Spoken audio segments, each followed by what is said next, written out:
Okay, are we good to go? We are live, yes. Good evening and welcome to this this online meeting on Monday the 14th of December of the Local Plan Committee. I'm Councillor Nick Barlow, I'm Councillor for Castle Ward, and I'll be chairing the meeting this evening. This meeting is being broadcast live via Zoom over the internet on the Council's YouTube channel and will also be available to watch afterwards. To begin with, a few matters of housekeeping. With the exception of the Democratic Services officers advising us, would participants all please mute their microphones unless you're invited to speak? I ask for each item of business to be presented and then ask each member of the panel in turn if they wish to ask a question or comment. At the end of each item of business, the Democratic Services Officer will ask each panel member in turn to confirm audibly how they wish to vote. We may have a short break at around 8 PM subject to the progress of business. I'd like to ask the members and the officers here to introduce themselves. I'll go through and call you out one by one. If I miss anyone at the end, do please say so. You're currently spread out over 2 different screens on Zoom. It is possible I might miss someone doing that. And again, if you want to speak during the meeting on an item I haven't called you, please use the raise your hand option on Zoom, because otherwise I may not see you if you're just waving in a window. So start with Councillor Barber. Good evening, Councillor Lewis Barber, and I represent Lexington and Braeswick Ward. Thank you. Councillor Hayter. Good evening, Chair. Councillor Chris Hayter from St Anne's and St John's Ward. Thank you. Councillor Ellis. Good evening, Councillor Andrew Ellis, Marks Tate and Layer Ward. Councillor Moore. Good evening, Councillor Moore representing Mersey and Pyfleet Ward. Thank you. Councillor Coleman. Evening, everyone. Councillor Phil Coleman from Marling Ward. Thank you. Councillor Oxford. Good evening, everybody. Councillor Jared Oxford, Highwoods Ward. Thank you. Councillor Bourne. Good evening, Chair. Councillor Tina Bourne representing Greensted Ward. Thank you. And Councillor Pearson. Evening, everyone. Chris Pearson, Labour Councillor, Beerchurch. Thank you. And then officers, Karen Sirotts.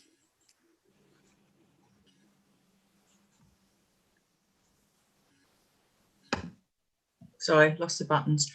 Karen Sirott, Lead Officer for Housing, Planning and Economic Growth. Thank you. Alistair Day. Alistair Day, Planning Specialist Manager. Thank you. Beth Jones. Beth Jones, Planning Policy Officer. Sandra Scott. Still here. Sandra Scott, Place Strategy Manager. Ian Vipond. Ian Vipond, Strategic Director for Policy and Place. Thank you. And then the Democratic Services, Jan Mooney. Yeah, Jan Mooney, Democratic Services Officer. Richard Clifford. Richard Clifford, Democratic Services Officer. And I believe that's everyone.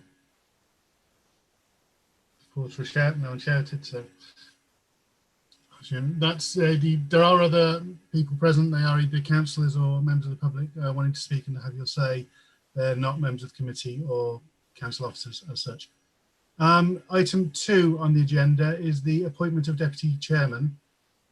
Councillor Scordis, who was the deputy chairman of the committee, has left the committee and been replaced by Councillor Pearson as one of the Labour Group representatives.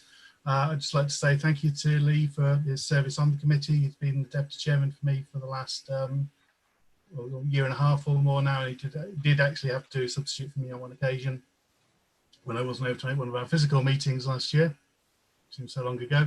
But now that his departure from the committee does mean we now have a vacancy for deputy chair. So I would like to invite nominations for deputy chair of the committee, please.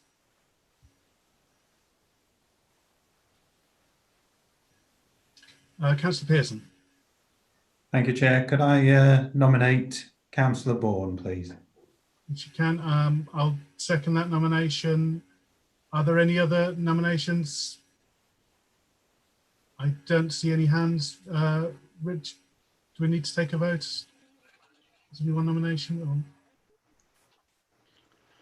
Chair, I would take a formal roll call for the vote. Yes, Okay, yes, if you could carry that out then, please. We only have the one nomination for Councillor Bourne as Deputy Chair.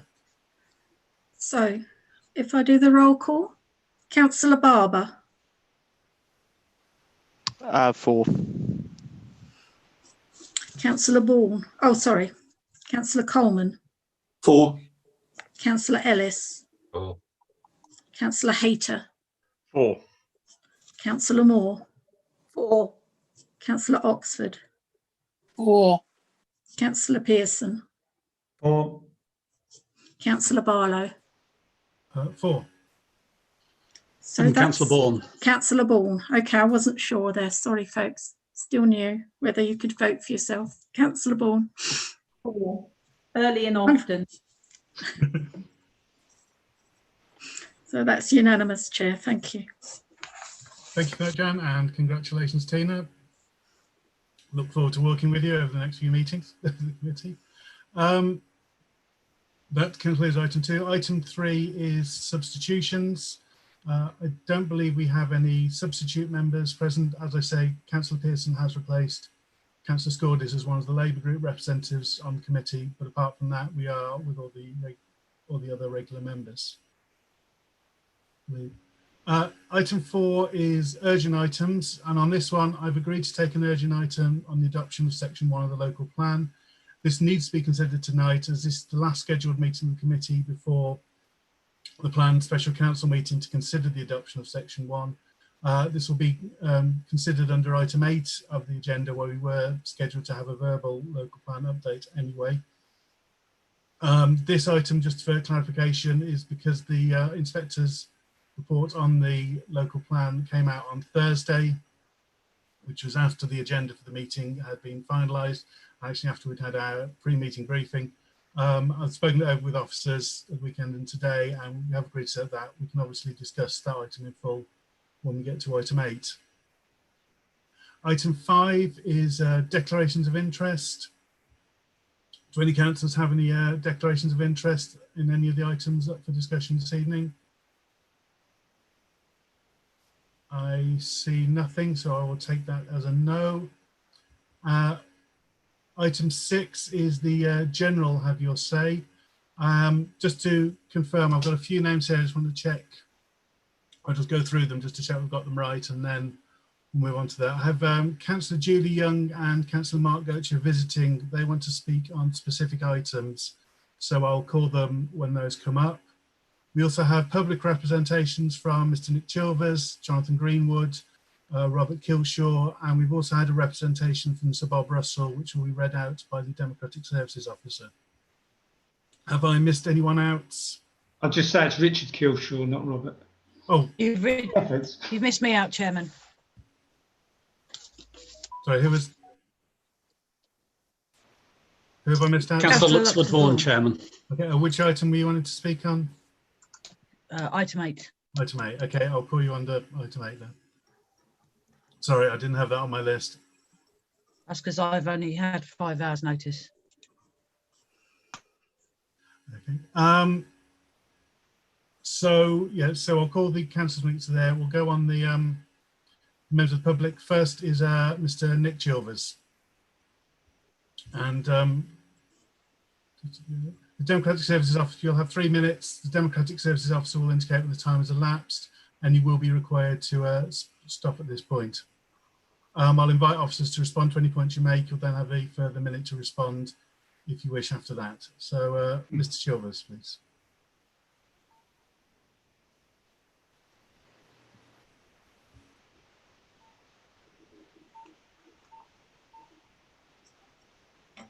Need to unmute. Yeah, it'd be helpful to unmute him if anyone can. Thought I'd done that, sorry. Can you hear me now? Start again. I'd like to express my concern over employment opportunities and transport links for Middlewick. I think the text in the submission underplayed the situation in 2017 and is now much worse. Will it be clear to the inspectors that there isn't any employment space or job creation plans for Wick residents? Will it be clear that to find work, they will have to navigate umpteen pinch points along Mersey Road, Old Heath roads, squeeze down the bottom of Mersey Road at Abbots Road, or access the 133 and chance for floods along the Haven Road. You've referred to challenges and constraints, southern, east and west routes to Gosbecks via Beerchurch Hall. But you've missed out the hazards at the eastern end of Abbots by the church and school and all of Old Heath Road. They'll be overburdened too. Will they understand that extra vehicles heading north and east will cause more congestion to the town centre and Hythe? You could have been more specific. I can't see much about work creation plans nearby for the newbies. Let's face it, no big employers are going to relocate to Whitehall Estate. Please don't suggest that they bike, work or walk or bus. That isn't realistic for young families managing shift work, family and school. And there's no turn or rise type shopping centre planned nearby to service this expansion. A few junction improvements won't make much difference. In most places, there isn't the physical space. Traffic pressure on narrow road sections along main routes is already a concern to residents. It will require a huge contribution from the developers to fund, and they'll want to increase the numbers to make it viable. We'll get quantity rather than quality. With poor jobs prospects, we'll get a sink estate. Now, County is consulting over future transport strategy for Colchester. That's another one of their best kept secrets.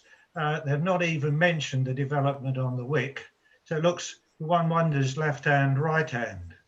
A serious concern expressed by the public in the original local plan consultation seemed to have been rather lost in the narrative. Now, I've lived in the area for 50 years. I know every piece of this road network. It's gone from calm to stressed in the last 10 years. Big developments at Mersey, Roe Hedge, Beerchurch, Hythe have all made a huge difference. And now, of course, we have Lidl. And there are more in the pipeline along Beerchurch Hall Road. Now, I know water has passed under the bridge since the plan is published, but the trickle of problems has now become a cascade. Hopefully, the council, you and those concerned, members of the public, will underline these points at the inquiry with the inspector. 2 minutes, Chair. Thank you. Concludes. Thank you, Mr. Chilvers. Do the officers want to respond to any of the points made there? Yeah. Sandra Scott, I'll just make a few comments just in direct response. I'd just like to say that in terms of all the representations and all those points, each of those points you made, I think every one of those is covered by a number of representations that have been made to the local plan when the consultation was undertaken, which means they will all be considered at the examination when that occurs, hopefully next year. And also there has been a significant amount of work that's gone on in reviewing and updating the evidence base, which will shortly be published on the council's website, and will be available for, which covers a full all the transport issues that on the network, the access, as well as a number of other topic matters that relate to the site. All of that will feed into the examination, and the council officers, and with support from the specialists who have helped put that work together, will be presenting the arguments at the local plan examination to try to ensure that the issues are adequately addressed and if the allocation is to be confirmed through the local plan. Thank you. And perhaps I can just follow up on that in terms of transport strategy. It does take account of proposed and planned growth. Page 19 includes a section on future growth. And although only the proposed garden community is specifically mentioned, everything has been included in modelling work to inform the strategy itself.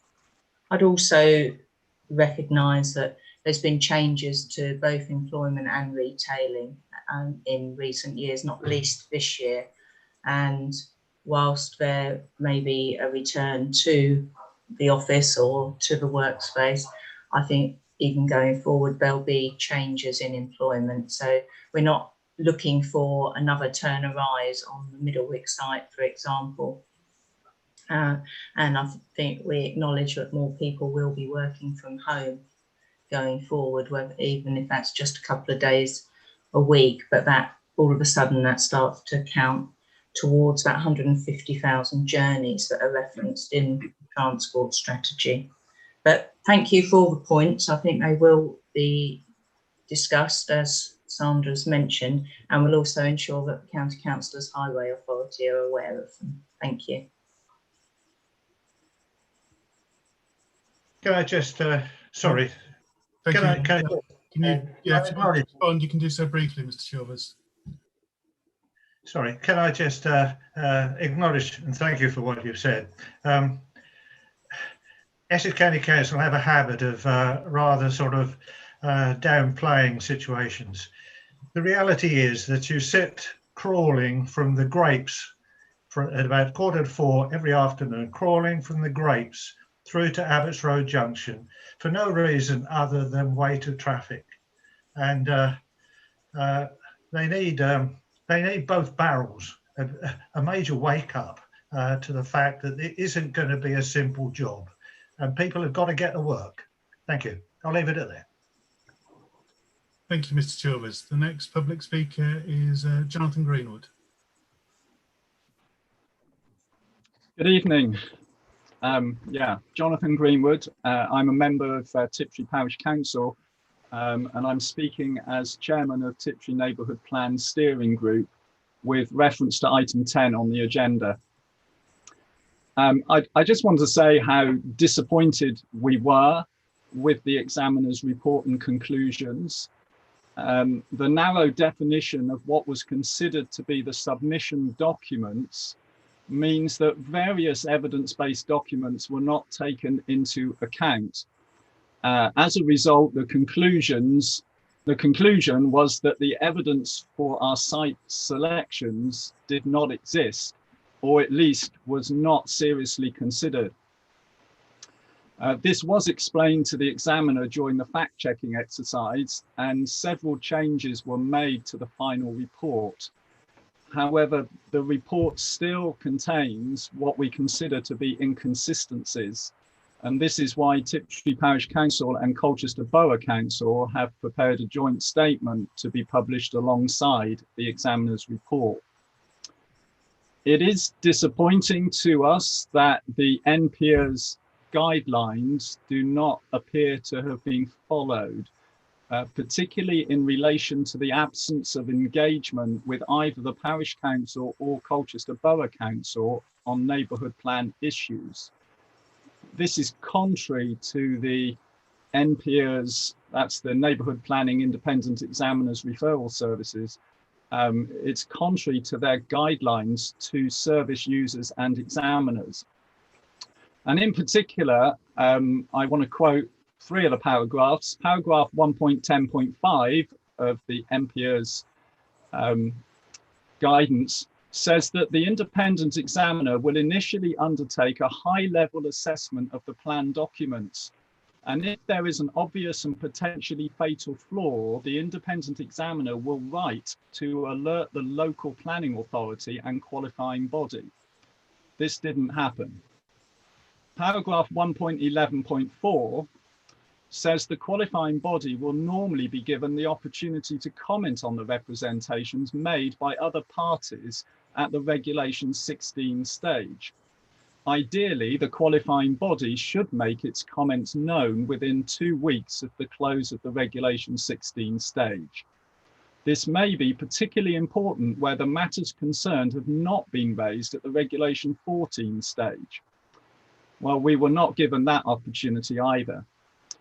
And paragraph 2.5.3 says that a report failing a neighbourhood plan should not come as a surprise to the qualifying body and local planning authority. Early actions, including exchanges of correspondence and/or exploratory meetings, should precede such a finding. Well, that didn't happen, and the report came to us as a surprise. Time, Chair. I've got a couple more sentences. Yeah, you can just round up, please. Yeah, that's fine. I just want to say it's a shame that these misunderstandings were not addressed and cleared up at an early stage, which could have led to a different outcome. Nevertheless, despite the difference in opinion between the examiner and our consultant, and indeed Colchester Borough Council Planning Office, we do not feel it would be wise to proceed to referendum with a plan that has failed at examination. So we have reluctantly accepted the conclusions, recognising that the plan will need to be adjusted and return to Regulation 14 consultation. We are grateful for the support that we have received from the staff at Colchester Planning Office throughout the process. We are committed to completing a successful neighbourhood plan. It just weighs heavily on us that in the meantime, the community is left vulnerable to speculative development. But thank you for your time. Thank you, Mr. Greenwood. As you said, we are discussing this at item 10, and I know a lot of the points that you've raised in there are ones in pre-meeting discussions, are ones we've raised and highlighted. So I know we will be discussing those when we get to item 10. I will ask Beth Jones, I think, as the officer responsible here, if there's any points you raised that need a response now. Otherwise, we'll leave the main discussion of this to item 10. Thank you, Councillor Barlow. Yes, I would agree that I think that those points will be picked up in our discussions and in the report and will be addressed later in the presentation under that item. Yeah, thank you there. Yeah, so like I said, we'll discuss this in more detail under item 10, but like I said, we have a lot of the points you raised we've already talked about, and I'm sure we will raise there. But thank you for coming tonight, and thank you for your comments, and we will take them into account when we get to item 10. Thank you. Yeah, Richard Kilshaw. Chair, sorry, I can't hear very well. Can I just try and turn off my video so I can hear a bit better for the time being? I know we're not meant to, but just see if that improves the signal for a bit. That's fine, yeah. Thank you. Yeah, Richard Kilshaw, sorry. Hello, I'm a freelance ecologist and a member of the Chartered Institute of Ecology and Environmental Management. Middlewick Ranges appear to have been hastily included in the local plan in 2017 with little consultation with the communities most affected or any real understanding of its ecological value and its importance as a publicly used open space. The red line. A freelance ecologist and a member of the Chartered Institute of Ecology and Environmental Management. Councillor Luxford Vaughan, could you turn your microphone off, please? What was that all about? Am I going to get another minute on this? I'm afraid. Sorry. So I carry on. The red line boundary indicating the possible development encompasses 95% of the Middlewick local wildlife site and part of the Birch Brook local wildlife site. This site is dominated by UK priority habitats, lowland meadow, lowland acid grassland and heathland remnants, as well as veteran trees and remnants of scrub and woodland. It is of high wildlife value and potentially SSSI status, contains red data book species, many UK priority species and Section 41 species under the Natural Environment and Rural Communities Act 2006 and local Essex priority species. It's an integral and essential part of the wider ecological network, linking with SSSI's and many other local wildlife sites within the local environment. The extensive area of semi-natural grassland that dominates Middlewick has escaped development and agricultural practices that have destroyed much of this habitat type. It consists of native grasses and vegetation and is botanically rich in parts, making it a good example of what is commonly referred to as wildflower meadow. This is a habitat that is, as we're all aware of, as oft-quoted as been subject to 97% loss. Although this figure is something of an understatement as it refers to losses between 1930 and 1983 and has continued apace since then. However, in July 2019, Colchester Borough Council declared a climate emergency, recognises the associated declines in wildlife and aims to be carbon neutral by 2030. Your website tells us that Council has resolved to commission an environmental audit to identify areas of wildlife biodiversity to encourage people to connect with nature, green space and be more active physically. It also seeks to identify environmental health issues and take action to address poor air quality. Development at this site will undermine and exacerbate the above problems and significantly increase the town's carbon footprint. The DIO consultation document acknowledges that development needs to deliver net gain to biodiversity in accordance with national and local planning policies and ensure ecological functionality of the designated wildlife sites within the wider environment. Clearly, this is not going to be possible given the ecological importance of this site. So I don't know how you intend to achieve that, and Middlewick should be removed from the local plan. Thank you. Thank you for your comments, Mr. Kilshaw. Just ask, do we have any of the officers wish to respond to that, or do you feel it's covered? Any of the early comments? Not seeing any also before. Yeah, we did obviously a lot of the points, some of the points you raised were raised in response to Mr. Chilvers earlier, and there are the ongoing, those points will be raised at the inspector's examination again next year. Councillor Ellis, I see your hands up.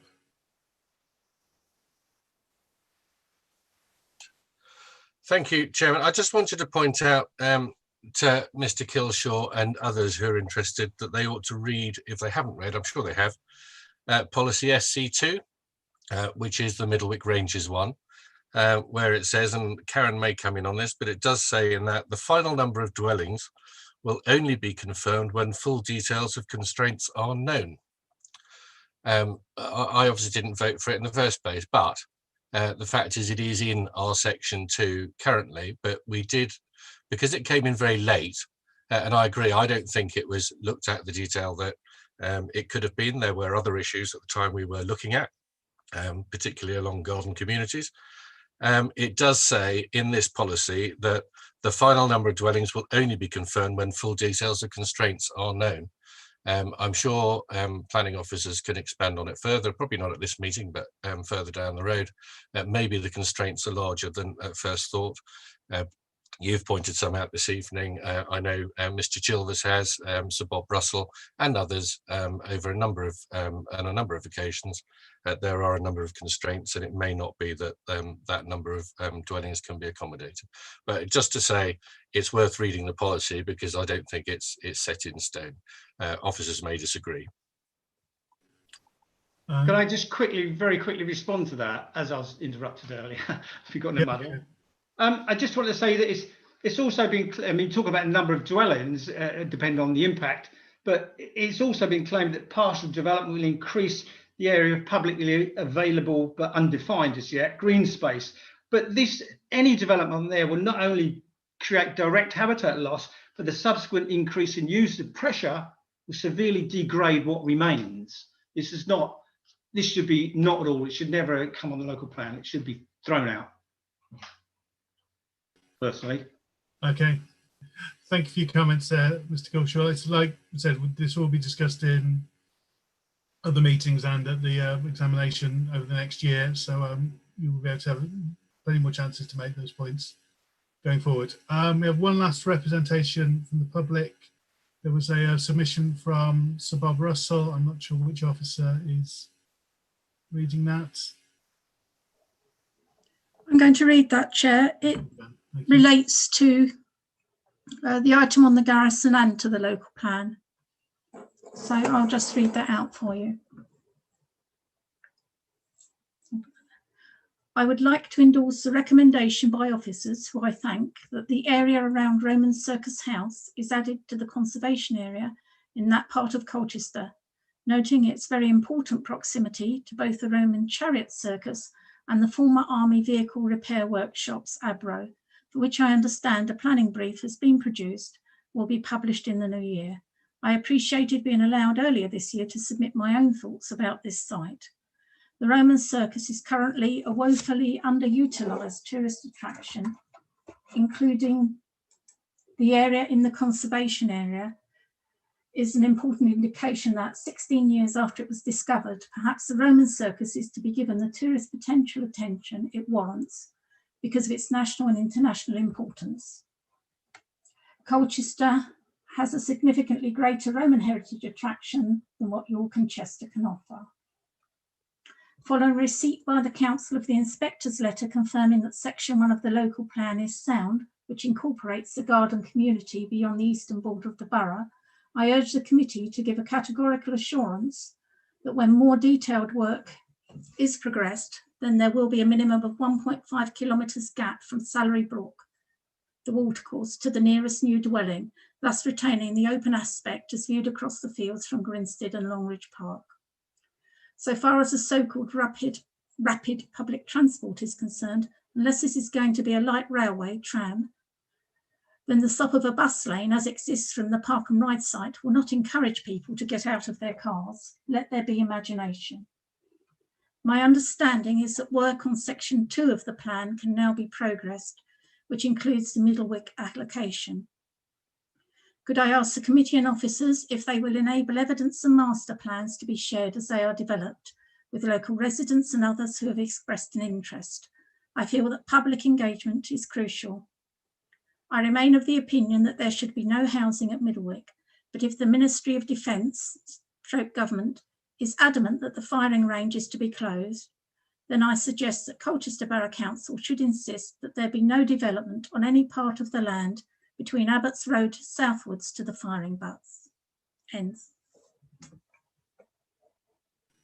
Thank you, Jan. Those points obviously will come up in items 8 and 9 when we reach them on the local plan and the Garrison Church, and in the future on the Middlewick points we've already raised there. Sorry, pressed the mute button there. That concludes the public overview. I'd like to thank Mr. Chilvers, Mr. Greenwood, and Mr. Kilshaw for coming along. I would ask you, invite you to leave the meeting. You can continue watching us on YouTube for the rest of the evening. Now move on to notes here, item 7, which are the minutes of the meeting on 24th of August.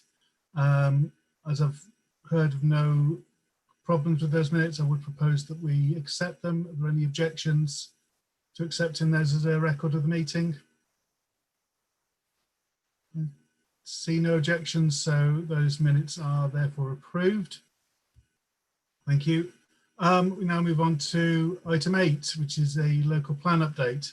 I'll start by asking 2 visiting councillors to speak. That'll be Councillor Julie Young and then Councillor Andrea Luxford-Vaughan, and then I'll ask Ian Vipon to update the committee and present the report we've accepted as an urgent item. So Councillor Young first, please. Thank you, Mr. Chairman. I wanted to take a few minutes to congratulate you and the committee in getting to this point with the local plan. Section 1 of the plan, together with the garden community, is a significant step in creating a new vision for Colchester and its plan in providing housing, jobs alongside community facilities.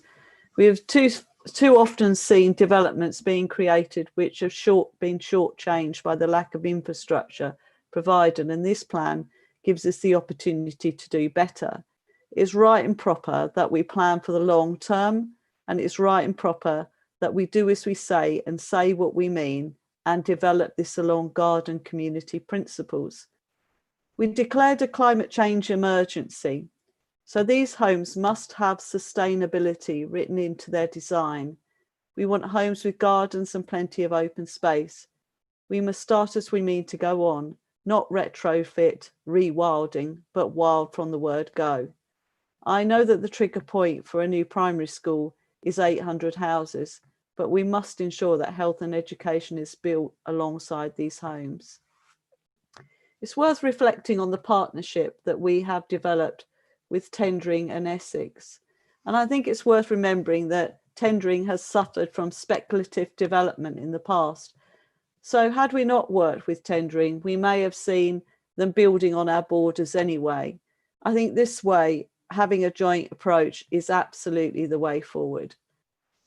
I urge those listening in and all councillors in this authority, on parish councils, on town councils and the wider community to get involved and help us shape the DPDs and steer the community facilities and open space. Finally, Mr. Chairman, I wanted to offer special thanks to Ian, Karen and our super planning team. This hasn't been easy and their diligence, patience, commitment and hard work should be recognised, Mr. Chairman. Thank you very much. Thank you, Councillor Young. Councillor Luxford-Vaughan. Good evening, councillors. I'll take my hat off. It's pretty cold in here. I didn't have enough time to heat the place up because obviously, as you didn't know, I didn't know about this meeting or this urgent item until the very last minute. Therefore, I haven't prepared anything in particular. My point is about democracy, actually. We got the letter from the inspector on Thursday, which contained 120 pages of the letter and then 27 pages of incredibly complicated policy. I accept that other people can read faster than I can because I'm dyslexic, but I don't think we've had enough time to consider what the implications of that letter are, and probably not even had time to read it. And then we get at 1:21 today, as a member of the public, I got this a notification as well, that as an urgent item, this is going to go on the agenda. Now, for a member of public, I would have had to have registered yesterday at 12 to be able to speak. The agenda wasn't obviously available. On the agenda, we've got nearly 100 pages of copy that we're supposed to take on board. You guys have had less than 5 hours to take that on board. I just don't think it's a democratic in any way whatsoever to be ramming this through when I'm sure, and I will ask this question of, if he's still on the meeting, Andrew Weavers, if that is even possible. I thought we had to have at least a week to consider papers, but certainly for the public, they've had a few hours, and this is complicated policy that we're about to sign off or ask full council to sign off, and I'm sure we could have done an emergency meeting. I know that we can do it at local level, parish level, in order to hit your deadline for February. So, I mean, you know, my question is for Andrew Weavers. He's not no longer, I can't see him on the call, but, you know, could he explain to a member of the public who's not happy about this complete lack of democracy, how they would complain, and to the local government ombudsman about us not even complying with our own standards? And I could obviously go through and spend all your evening talking about why I don't agree with some of the comments made by Councillor Young, but on the basis that I'm livid anyway, I think it's probably better that I don't. Thank you, Councillor Luxford-Vaughan. Mr. Weavers isn't here, however, the acceptance of this as an urgent item on the agenda was made with him as part of the discussion. He agreed that it was acceptable to do that within the provision of this. I think it is also worth saying that this is a recommendation to, you know, the local plan always goes to full council. At the end, the final decision is with the full council. This is not the final decision. And whatever happens with this committee, if we have extra meetings, whatever, it's still, you know, we basically have, we can kill the whole thing or we can send it to full council. There's no further scope for amendment or changes as far as I understand, but I'll ask Mr. Vipon now to present the report and give the update. Well, could I just come back on, can I just ask councillors if they can confirm they've had time to read the agenda on the basis that they've had it? And we've had an email crash in the meantime. I'm aware of that, Councillor Luxford. We're on to the item now, please. Good evening, Chair. Good evening, committee. I'll try and pick up on some of Councillor Vaughan's points, perhaps as I go through. Well, the letter from the inspector has arrived. I think you have all seen the letter, which is was publicised last week. We've had other correspondence from the inspector over the years, but this is the final letter, and indeed ends the examination into section 1 of the local plan. As members will know, there are 2 parts to our proposed local plan. This is the strategic section 1, which we prepared together with Tendring and Braintree districts and presented to the inspector on a couple of occasions as we dealt with his informative letters over the years. I think one of the reasons you can happily consider it tonight, as the chair has indicated, is ultimately whether to adopt or not to adopt is a matter for full council, and you should have a special full council to debate the item and give it the appropriate gravitas that it deserves, which is entirely appropriate. In reality, however, the letter that the inspector has written, together with all the appendices, in simple terms, you have seen for many months. Essentially, he has prepared his modifications over 6 months ago, and they have been subject to consultation through from 28th of August to 9th of October. Some 380 responses were made to the consultation at that point, and another 59 on the housing policy SP3, which he asked for some responses on. In reality, while he has considered those responses, he has made only minor adjustments, and in fact, I think there are only 7 adjustments that he has proposed to his own modifications, and perhaps that is understandable in the sense that those are the modifications he proposed. They are very small. I think it's fair to call them technical adjustments, and we can see those in his report and his justification for those. If I quickly run through them, these are technical adjustments to his modifications. So he received on MM2 response from Historic England, and he altered the wording to specifically pick out some implications for the historic impact assessments. On MM8, he retained the word minimum in the housing requirement heading, which is, I think, appropriate. And then on MM9 and MM32, he adjusted and removed the phrase B2, and B1 class orders, and replaced them with the actual uses, as the government policy was changing the reference to the use class order numbers. On MM22 and 36, he removed the reference to associated sewer connection because that duplicated other legislation. And on MM37, he deleted that one to respond to the fact that it was already covered elsewhere within policy 8. So you can see in reality, having considered representations to his own modifications, he has actually changed very little. And as I say, I think most people would regard those as technical amendments.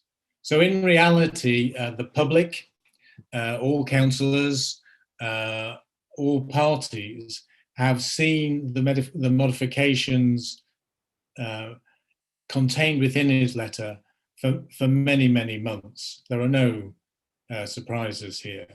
So I think, I would contend that we're not rushing anything here. Nobody, I think, could accuse us of rushing the local plan through. And certainly in terms of this letter from the inspector, there's nothing in it which raises any substantial issues for this council, or dare I say, for third parties. So in conclusion, the inspector finds that subject to his proposed modifications with those technical adjustments, the plan is both legal and sound, and should the council wish, it can now proceed to adopt section 1 of the local plan. And the specific recommendation, quoting the specific bit of legislation, is actually in the report which was circulated. It is important, I think, for this council to move on. I would suggest it's important, if we want section 2 to be considered an examination early next year, that section 1 is seen to be adopted. And it's important, as many members will know, for a variety of reasons, but notably the fact that it confirms the housing numbers that we have going forward, and essentially locks them in for 5 years, which I think members will agree is an important for us. So in conclusion, we are recommending that it is open for you now to recommend this to full council for adoption. In planning world, this is a straightforward decision. Many times planning matters are various shades of grey, shall I say. But on this occasion, it's straightforward. You either recommend it for adoption, or you recommend to full council that they don't adopt it. So it is a straightforward decision in this case. So I'll finish there, Chair. Obviously, if there are questions, we'll help if we can. Thank you. Thank you, Mr. Waypond. I've got a couple of questions, and then I'll go to the group spokes and then the other members. First, just to confirm, just to follow on from your point there about the committee being asked to recommend this to full council, or not. And full council's only decision when it gets this, regardless of what is, to either accept, adopt the local plan or not adopt it. There's no, I think we just need to make this clear for, I think your councillors are aware of this, I think we just need to be clear for any members of the public watching it. The council can't make any amendments to this going forward. And just second question, just briefly, we've sort of had a rough time scale mentioned here of this going to full council around February. That's then obviously going to be linked with Tendring and Braintree and theirs. Are they working on approximately the same sort of timetable from what you've heard from them? So just to confirm both items, Chair, this is it now. We can't change the policies. They are as the inspector has found them with the modifications. So we either, as I say, accept those modifications and that wording, or we don't. Very simple decision now. And you're right, Chair, I believe Braintree and Tendring have full councils either at the very end of January or the very start of February. We looked at plugging this into our regular, if you like, full council meeting, but that February one is your budget meeting. That seemed inappropriate, I think, taking advice from others. So we felt that it made sense to have a special full council for the local plan. It is obviously a critical document for the council, but it also meant that it didn't get lost, if that's the right phrase, in a full council debating next year's budget. Thank you, Chair. Yeah, thank you. Yeah, I think everyone agreed with that one. Said that. So I'll go to the group spokes. So first Councillor Ellis, then Councillor Bourne, then Councillor Oxford, and then to the other members of the committee, if they wish to speak. It's me. Thank you, Chairman. I have to say, I kind of agree with Councillor Luxford-Vaughan. I haven't had time to read everything that I've been sent on this, but I do also understand the urgency of the matter. That said, I sort of, agree with Ian that we definitely haven't been rushing this local plan. I think it was one of the comments that he's made. I think we probably could have saved you 3 years and about £10 million had you listened to us. But I'm sure that'll be something that we'll be talking about on the 1st of February. There's only so many ways of saying I told you so. Are we sending this with a recommendation to adopt? I assume that we are. I'm not sure there's any other way we can do this. As Ian has said, planning is various shades of grey, and I think this plan has been that throughout. Personally, I've complained about the opacity of the thing regularly. But as I say, it's something that we'll be able to discuss later. At the end of the day, the most important thing, as Ian and other officers I think have said this evening, and certainly in the report, will say that we need to nail down the 920 houses a year. It still seems a large number of houses as far as residents will be concerned, but the alternative is considerably worse, as we're all well aware. So from our point of view, unless this plan is adopted as it is, and as has been examined and agreed by the inspector, then we do potentially open ourselves up to speculative development, not having a plan, and we could be in quite a dangerous position. Well, we will be in a very dangerous position. So these are all things that we can discuss in February. I'm sure it'll be a thrilling and fun-packed full council meeting come February, which we're all looking forward to. I can't see that the leader of the council is smiling at the moment, but I'm sure he will be. Oh, he's raising his eyebrows at me. We'll discuss it then. But from my point of view, it's a no-brainer. We have to agree that it has to go to full council, where it will be fully debated by the council and a decision made by the council. Thank you. Thank you, Councillor Ellis. Councillor Bourne.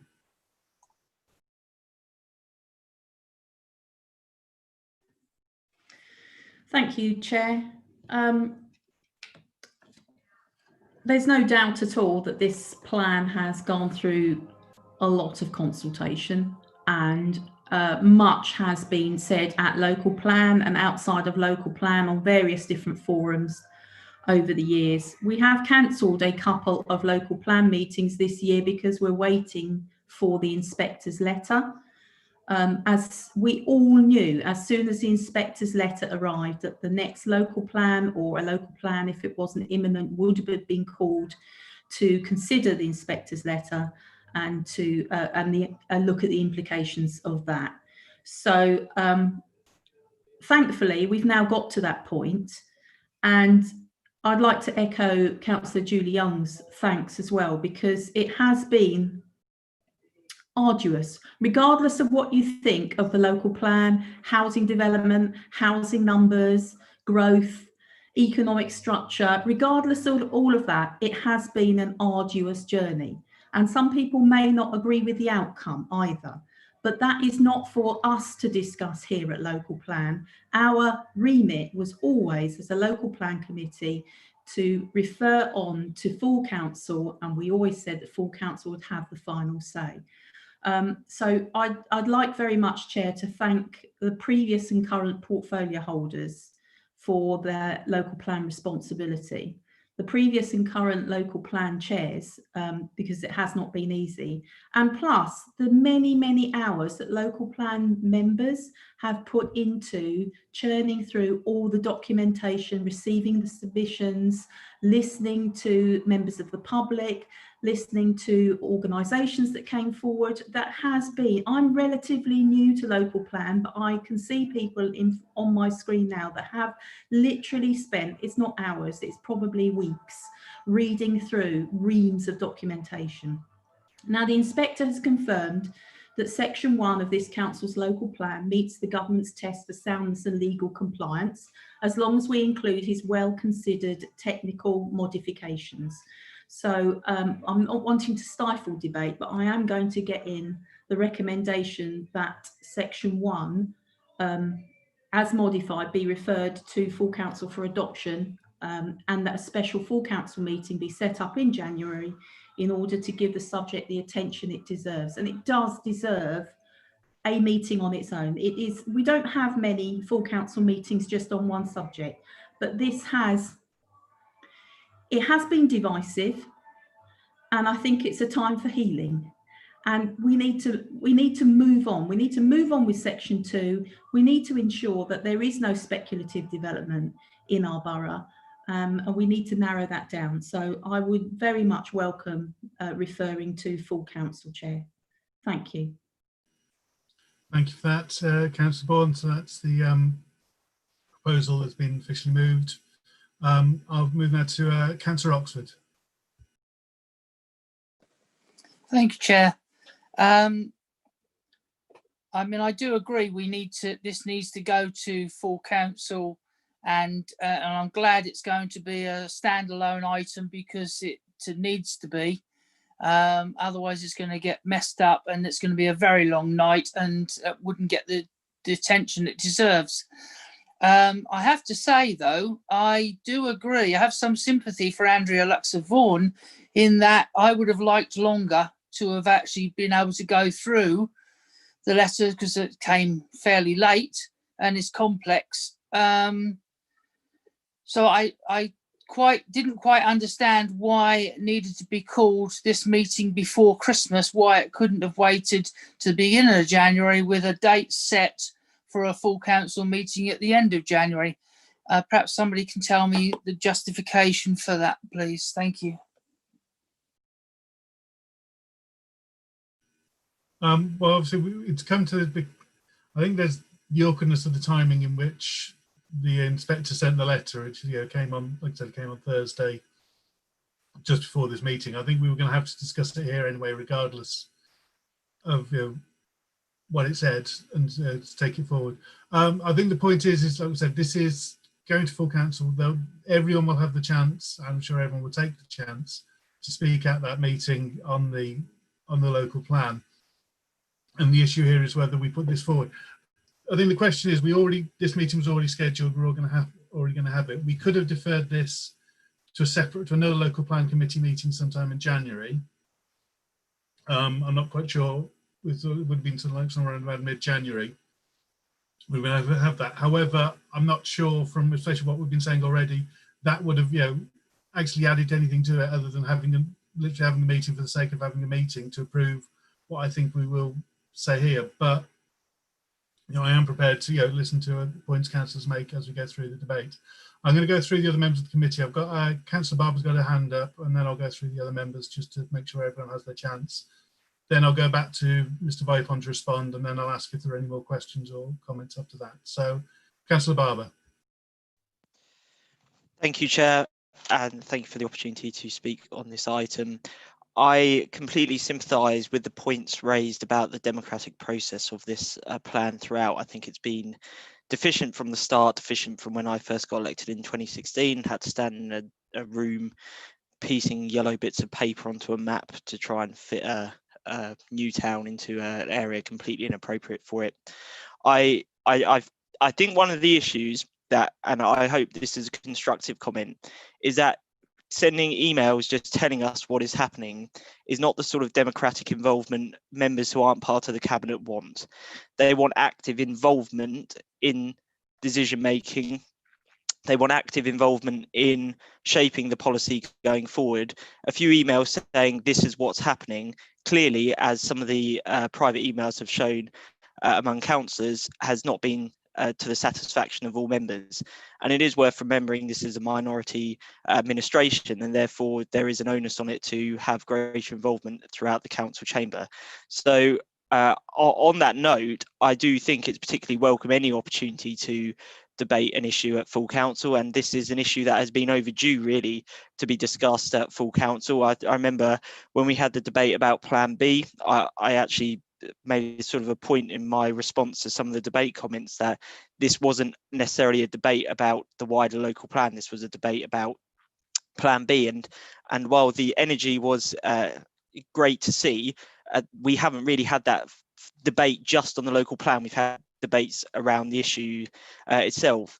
That said, I don't feel comfortable supporting a recommendation that actively supports this local plan. That's been my position for quite a while, and I've said that while I recognise that actually we have, in my opinion, two pretty bad options. One, no plan is definitely worse than the other, I still don't feel actively like I want to endorse the plan at this stage. I want to give myself the opportunity to listen to some of the debates I had, and to be frank, how I sort of feel about the issue when it comes in front of me, because my vote is very important to me. It's very important for the communities I represent, and I want to feel comfortable that I'm doing the right thing. And at the moment, I don't feel like I can actively endorse a plan I've been consistently against from the outset. So at this time, I would support a recommendation taken to full council, but I'm not particularly minded to support a recommendation that supports actively endorsing a plan I am effectively have been against since 2016 when I first got elected. So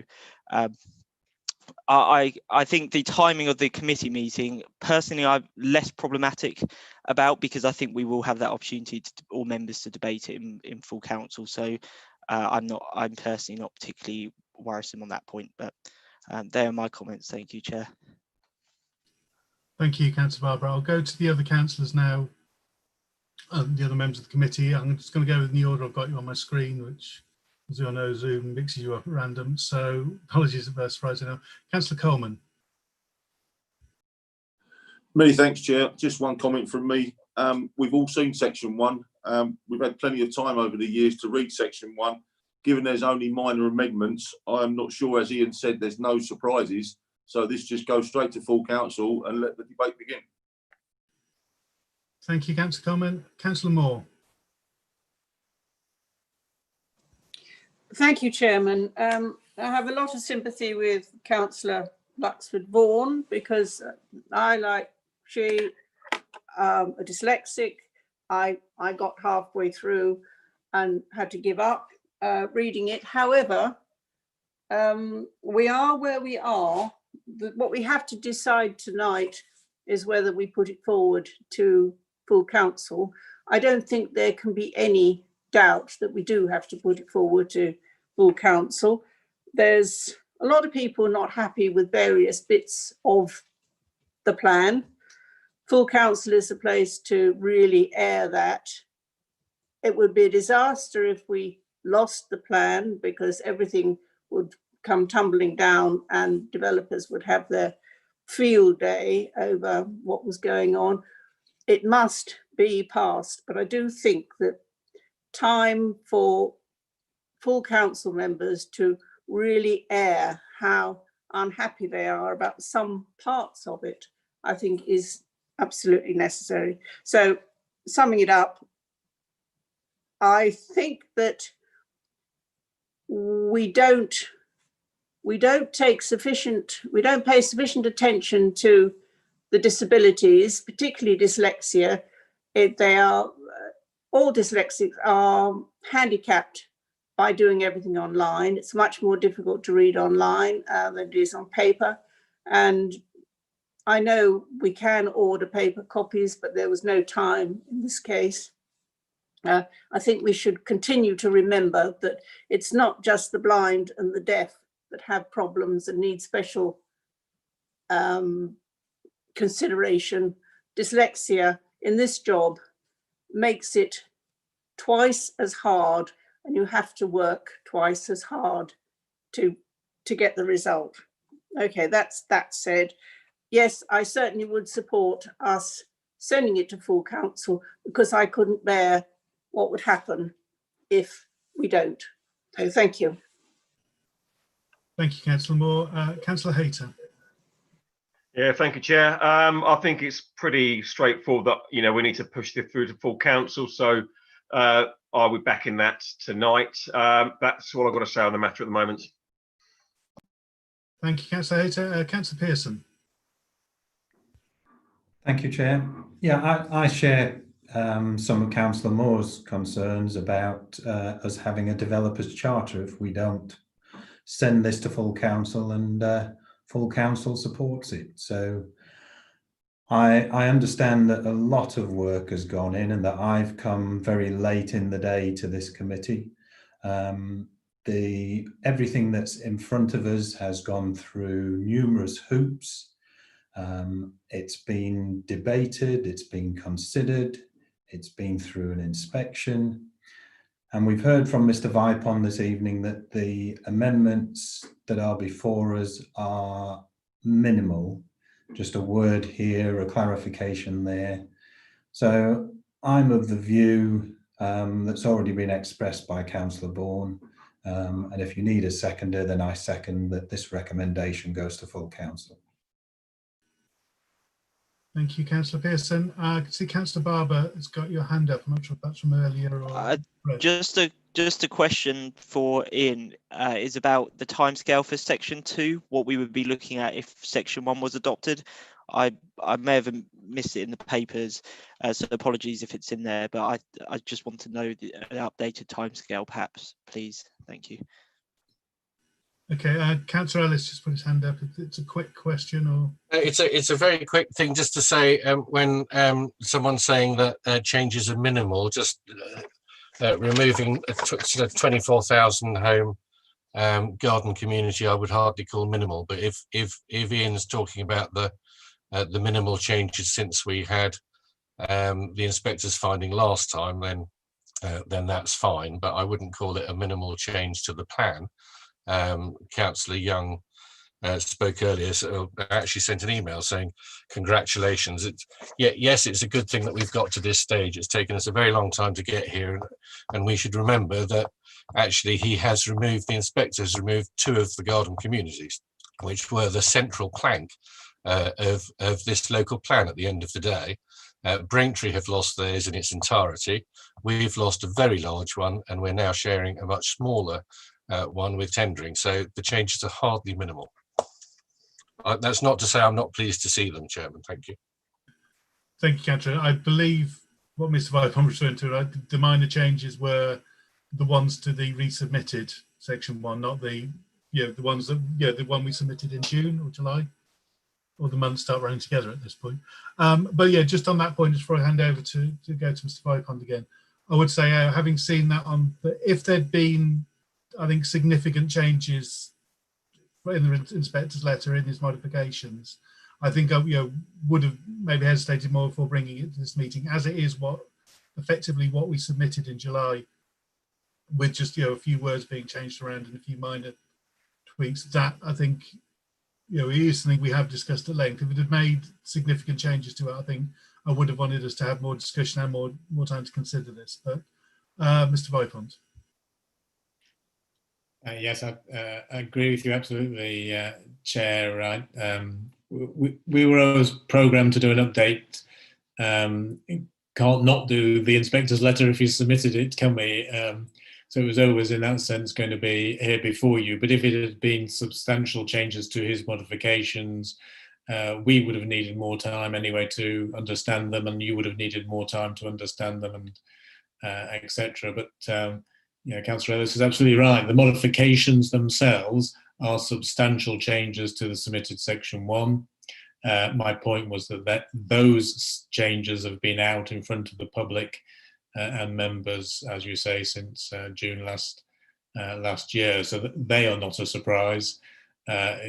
What he has done to those modifications is, I think, I'm reasonable to say they are very minor tweaks, which enables you, I think, to reasonably consider it tonight, because, as I say, the substantial modifications have been around for many months, and we wouldn't have rushed it. And I'm not intending to rush it here. I just, as I say, in reality, you should get, and the plan deserves, if that's the right, if the plan deserves anything, or the public deserve, a full council meeting on it at early February.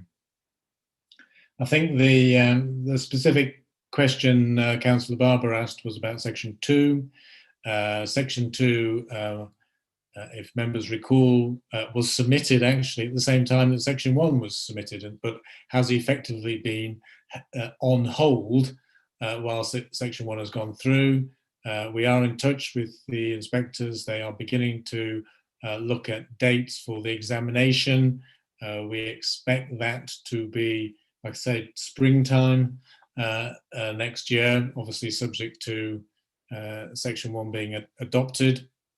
and then that can occur, that examination can occur, and then we're into the usual process where we'll have to wait for their inspectors' reports, potentially their modifications, potentially consultation around those, and then we would hope to adopt section 2, perhaps not unreasonably looking towards the back end of next year in terms of getting through that process. So hopefully that gives you some idea of the timescales. Thank you there. We've got Councillor Oxford and then Councillor Ellis with further points. Thank you, Chair. Allow me to come back.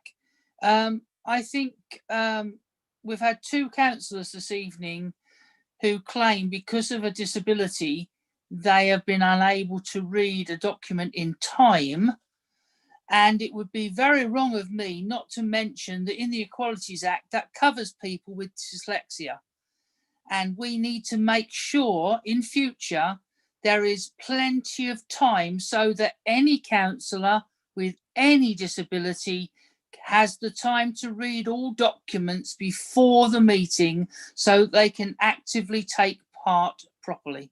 Thank you. Thank you, Councillor Oxford. Councillor Ellis.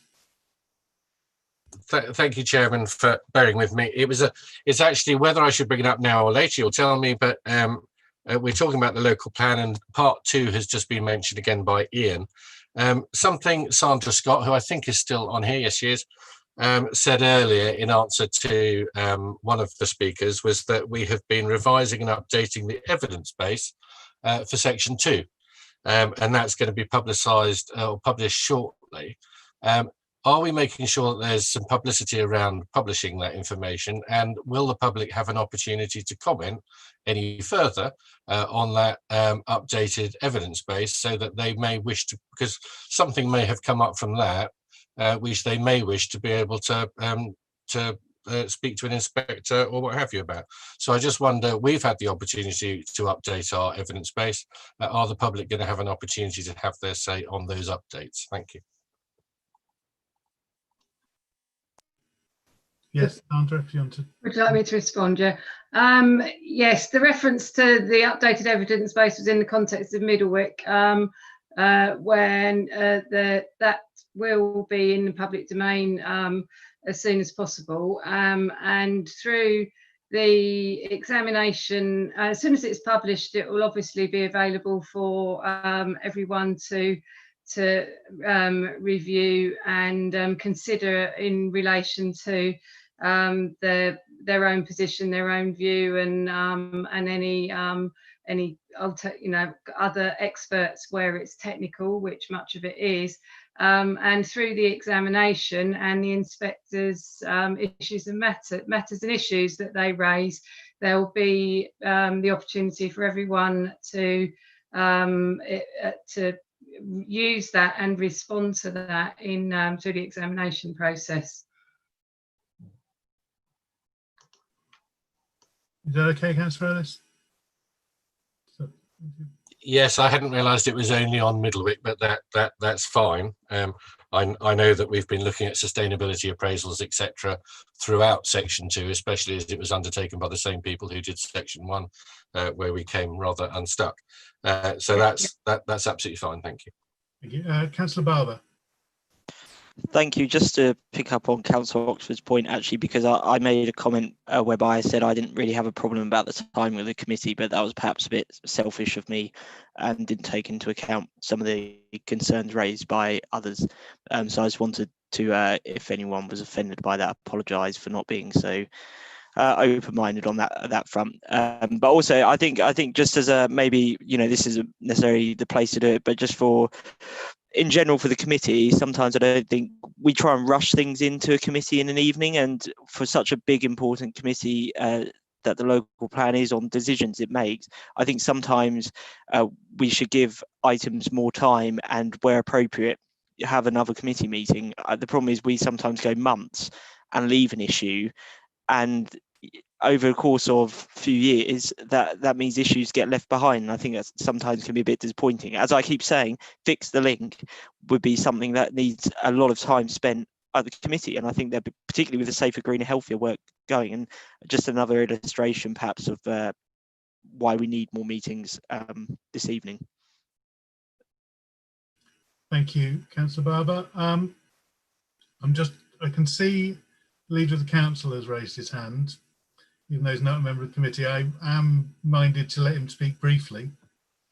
And I just want to check, and just basically to make any point, just want to check any other members of the committee. I don't see any other hands at the moment, or any of the officers need to make any more points. So no, I will then allow the Leader of the Council to make to speak briefly. Well, Mark. Thank you, Chair. Very generous. Thanks for that. I do have sympathy for Councillor Luxembourg's point, and then Councillor Moore made some good points on top of that. I am a fellow dyslexic as well. So we do have to have more time to get through things. And I think Councillor Oxford, always a champion for these issues, has made a good point. It's something I think we should bring up with Democratic Services officers going forward. They do an excellent job supporting us as councillors, but I do think there's probably more, especially when you're looking at something like the local plan in terms of documentation. And I do take Ian Vipon and your explanation, Chair, and I think others have accepted it tonight about the fuller discussion happening at full council, and I'm sure it will be a full discussion when we get there. I would actually say that the planning changes that the government want to put through, that most of us have actually felt are not positive. They have talked about making the local plan more easy to engage with as a process, which I think it does need to happen for all of us, and for residents in particular. It's very difficult to engage with. And I said that when I was asked for a public comment on the fact that this plan was being passed, that we've got more work to do to improve engagement. And I do think slowly but surely we've improved that with councillors, with briefings in the last few months and this last year. We have had a lot of time spent on these issues. But more to come on section 2, and I want to make sure we get as much involvement and engagement early on before we get the DPDs into detail back to section 1. So thank you for letting me come in on that, Chair. I will take up the issue of disabilities and having more time and more support to read papers to be absolutely sure we're all up to scratch. Thank you. Thank you, Leader. Councillor Moore. Oh, thank you. It's just a quick request. Well, I hope it's quick. On the subject of online, hard copy, etc. A couple of days ago, I went to my files and I got out the copy of the existing local plan. Now, I do hope when this is all done and dusted, there will be a hard copy for every councillor should they want one. Because it's overall saying, oh, it's all online. Online is remarkably ephemeral and can sometimes be very hard work actually trying to find it. Whereas to have that beautiful publication, which you can turn to easily and find stuff, is wonderful. I know it costs. It doesn't cost the earth though. And please, may I make a formal request that it shouldn't slip through as an unnecessary, but it's a very real thing. Thank you, Councillor Moore. Yeah, we will note that, and I will pass it on to the officers. And I think that is a good suggestion, that if councillors wish to have a hard copy when it's approved of the local plan, I think it would be something useful for people to have. And I think we'll just sort of look at the ways in which that can be done without breaking the bank at this point. So I see no one else wishing to speak, and we have had the Councillor Bourne proposed and Councillor Pearson seconded the proposal in, let me find it here, sorry, 2.1 of the item, which is to recommend to full council that it adopts the modified section 1 local plan in accordance with section 23 brackets 2 brackets B of the Planning and Compulsory Purchase Act 2004.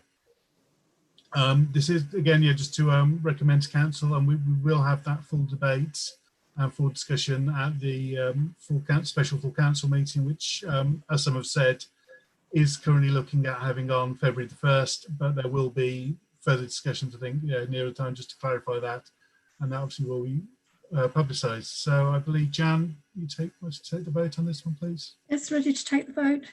Councillor Barber. Abstain. Councillor Barlow. 4. Councillor Bourne. 4. Councillor Coleman. 4. Councillor Ellis. Wrong Councillor button. Ellis. Yeah, 4. Thank you. Councillor Hayter. 4. Councillor Moore. 4. Councillor Oxford. 4. Councillor Pearson. 4. That's 8-4, Chair, so that's carried. Thank you very much, and thank you everyone for contributing to that item. Very useful and very positive discussion to have.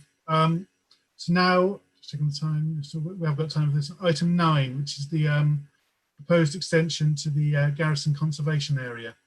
On this one, I have Councillor Young and Goetcher down as wanting to speak on this one, so I'll call on them and then I'll ask Alice today to present the item to the committee. So, Councillor Young. Thank you, Mr. Chairman. Just a few things I wanted to say. I just wanted to refer back to the comments made by High Steward, Sir Bob Russell. And I think, you know, he mentioned, I think he said the Roman circus was woefully underutilised tourist attraction. This paper is all about giving the kind of oomph that is needed to make more of the Roman circus. So at the moment, we've got one of the buildings on the Abro site that goes over the footprint of the Roman circus. So the whole purpose of what you have before you this evening, and in terms of extending the reach of the conservation area and the master plan development brief that has been created, is all about putting that heritage at the heart of what we do on that site. So I do hope the committee supports the recommendation that is before you this evening, Mr. Chairman, because this is the footprint and how we want to actually get to the point that we all want, which is to make more of our heritage, and particular to make more of our Roman circus, which is the largest one in Rome in Northern Europe. So it is about making the most of our heritage that I know all members want to do. Thank you, Councillor Young. Councillor Goetcher. Thank you. First of all, I'd just like to quickly say that I think that what you've just done with item 8 is an affront to democracy. I don't expect, after an afternoon of teaching, to read on my email when I come out of the lesson that an item has just been added of such importance to the agenda, so I can't prepare a response to it, and neither can members of the public have their say in this meeting. Anyway, that point said, I want to talk about the Roman garrison, but I'm so angry I had to say that. In terms of the Roman garrison, I think this is a unique feature of Colchester's heritage. It's the only one in the country. And it's great that we've got the museum there now. A lot of that was due to the work of a chap I've never met called Jess Jeffcott, but I have heard quite a lot about him. So great thanks to him. But I think that we absolutely do need to extend the conservation area. This is something that Colchester should be celebrating. I mean, why would people come and visit Colchester? It's because of the heritage. It's because of the Roman heritage and the other heritage they've got, the medieval heritage, the Civil War heritage. And we need to be making the most of it that we can. And it's great that we've got the parts of the Roman circus that have been revealed there already. But the more of that that can be revealed, the better. But absolutely, we need to preserve the area.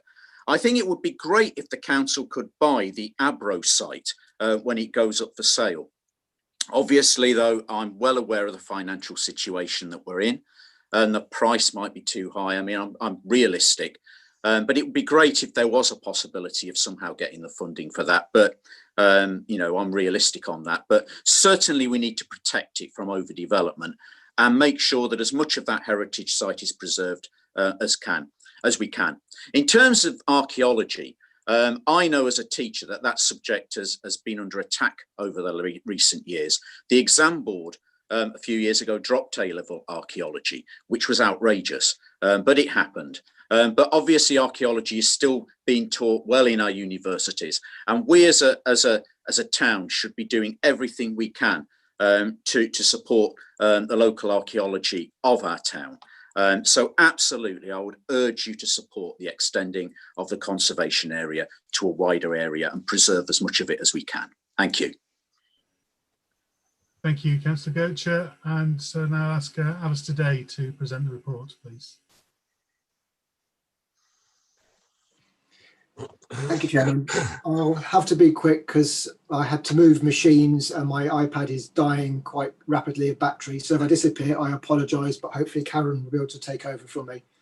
The application relates to the proposal to extend the Garrison Conservation Area. The conservation area at present extends to the historic core of the old Garrison that was subject to the outline application in 2001. This proposal seeks to extend the conservation area to essentially include the Abro site, but also Roman Circus House and the Artillery Folly that run to the north of the site. The Abro site form part of the Royal Artillery Barracks and includes 4 non-designated assets or locally listed building. And as has been mentioned, the site also includes the remains of the Roman Circus. In the view of officers, the site is considered to have architectural historic interest and therefore would meet the tests of designation as a conservation area or an extension to the Garrison Conservation Area in this case. And this report seeks members' approval to go out to a public consultation in respect to this matter. The proposal has been put forward at this stage as the MOD has advised that it intends to dispose of the site next year, and it's felt prudent to publicise the fact that the area might be subject to a conservation area designation in advance of any sale of the land. As I say, the application seeks authorisation to go out to public consultation and would be done in tandem with the Abro development brief and the updated Roman Circus management plan early next year, if members so desire. Many thanks. Thank you, Mr. Day. I can see Councillor Ellis has his hand up. So, well, sorry, my hand's only up, Chairman, if officers have finished reporting. That's all. If Karen Syrett's going to say something in addition to Alice today, then I'll wait. It was just so that I could speak at the relevant moment. I don't believe she is. I believe, because I think Alistair covered everything without his battery dying, so you can speak. Okay. I can, thank you. I was just going to say to Councillor Goetcher, my daughter actually studied classical archaeology and ancient history at Oxford, so and she's done very well with that. And archaeology is something that's very dear to my family heart and her heart, and it's something I've had to talk about and learn about for many years. And I would agree with him. It's vitally important, and how wonderful that we live in Colchester with its rich variety of it, really. It's an extraordinary place, a wonderful place to live. I am delighted with the report. I'll be honest, I absolutely support it. I was very pleased to hear at the briefing that the Civic Society were involved, or were certainly consulted regarding any development brief. It's something I think is really important. You've got some fantastic people within the Civic Society. John Burton, particularly from an architectural point of view, well worth talking to on any of these sorts of schemes that we have within Colchester, and fully support that. They always have lots of ideas and should be our first port of call when consulting. I am, and also Councillor Goetcher read my mind. It's something else that I think I brought up, whether the Abro site was something that we could look at purchasing. And I think that's something that should be looked at. I'm not saying we're going to be able to do it, but certainly it should be explored, as we have with other sites. Sometimes we can, sometimes we can't. We don't have quite as deep a pocket as we used to have as an authority, and I understand that. But when the opportunity arises, it should always be explored. That's it from me. I just want to say I support it wholeheartedly. Thank you. Thank you. I've got several other councillors there. Hands up. I'll go through in the order I've got them at the moment. So, Councillor Barber. Thank you, Chair, and thank you, Alistair, for the report. Very interesting. I've long thought the work we do on this sort of area has been some of our finest work from officers and the team. And I'd like to, and obviously I'll be supporting it this evening. Just in general, again, coming back to going forward, I'd really like us to, and I know we did, I can't remember, we recently reviewed one of the conservation area that we had endorsed a couple of years ago, and I think it'd be really good to regularly see what work has been undertaken to do with our conservation areas. They're a really important part of the town, and we discussed them about in the context of heritage and other important contributions they make to the borough. And it'd be really good if we actually had an appraisal of what's happening a bit more regularly, and to know what policies are being undertaken and to make recommendations, because they're really important aspect of the work we're doing. And I was very proud to have supported some great work a couple of years ago, and I will be doing so this evening too. So well done on the good work, and long may it continue and we be involved. Thank you. Thank you, Councillor Barber. Councillor Oxford. Thank you, Chairman. Yeah, I'm going to support this tonight as well. It's an absolutely brilliant idea. The Roman Circus is a real selling point for us, and we should make as much of it as we possibly can. So obviously, from my perspective, our heritage has always been very dear to me. Colcestrian born and bred, and I think, you know, as the original capital, etc., and old Britain's oldest city, I think we should be singing and dancing and making the most of it as we possibly can. So I think it's a fabulous idea. Thank you. Thank you, Councillor Oxford. Councillor Pearson. Thank you, Chair. Yeah, I think this is a really important item. Colchester has a rich heritage, a diverse heritage, and I've seen over the decades that I've lived in the town too many previous opportunities that have been lost to save some of that heritage. So anything that we can do now, anything that this council can do to protect that heritage going forward, I am wholeheartedly in support of. Thank you, Councillor Pearson. Councillor Moore. Thank you, Chairman. Yes, I shall be supporting this. Anything that will enhance and preserve archaeology, absolutely. I'm very saddened that it's not always archaeology of Colchester is not the only place that has Roman remains. And on Mersey, we have a villa site with mosaics. It was looked at in the past, but surrounding, we are very built up, as you know, and surrounding all this area, there's constant building works going on, and yet there appears to be no effort to investigate further, even if it's on a temporary basis, Nico, to investigate further the story of this villa.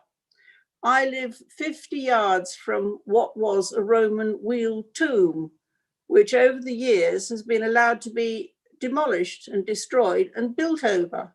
Now, it's absolutely essential, I think, that all areas where there's even a suspicion of Roman remains should be looked at very carefully and not just assumed, oh, it's only extensions or it's only a replacement building, we won't bother. I mean, there must be 3 or 4 houses that have been rebuilt from the ground upwards, all within 200 yards of this Roman villa and all these important tombs, and nothing is ever done. So I will most certainly be supporting this, but I just put in this cry to extend the notion that this sort of archaeology is important wherever it is. Thank you. Thank you, Councillor Moore. And Councillor Bourne.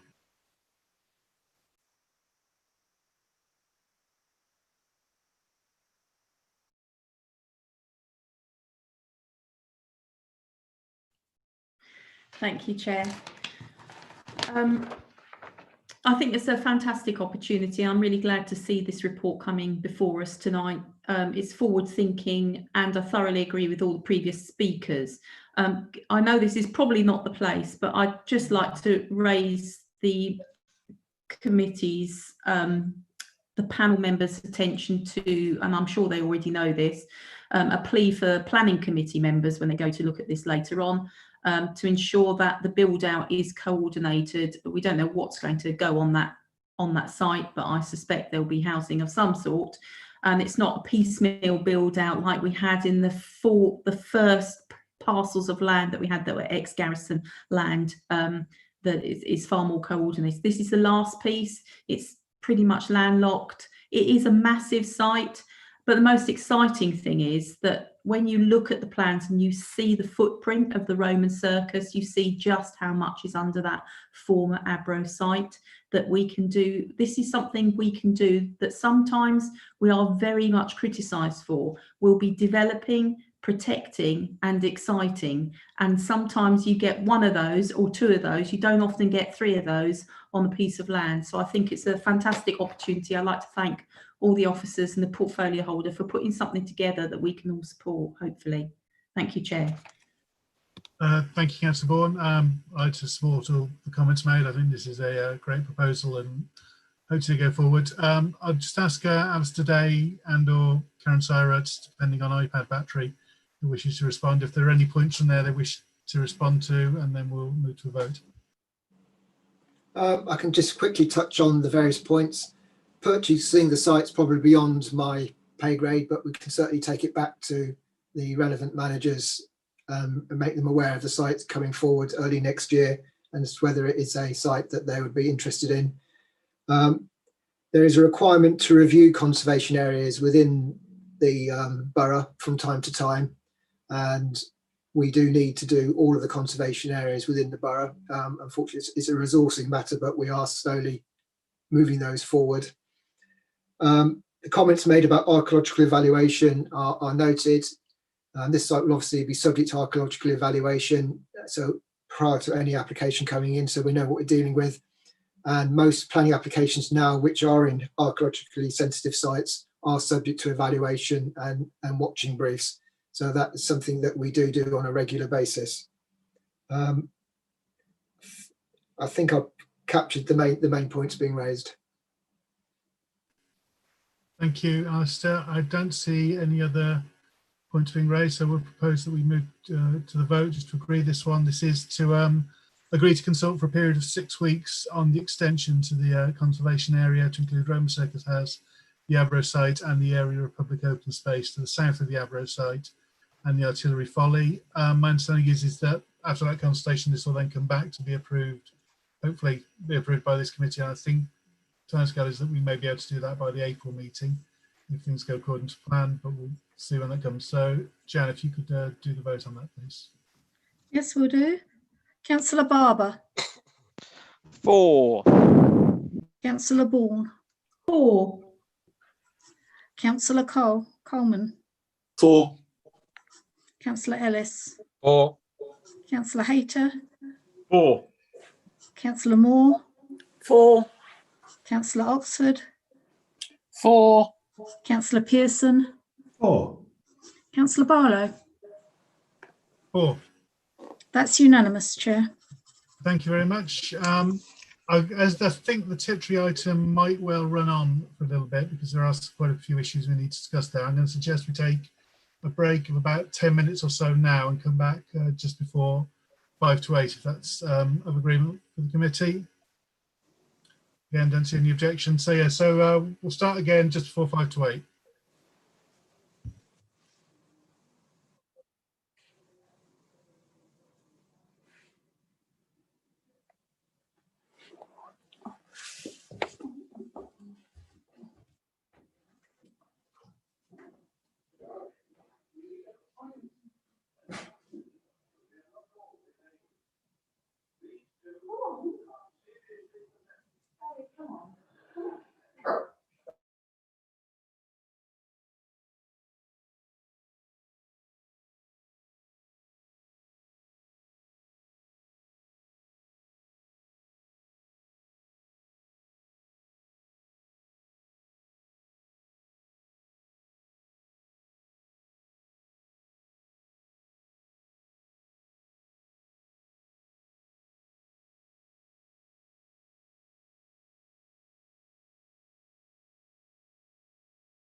Just to say, Chair, as I kept my camera off, that I am back.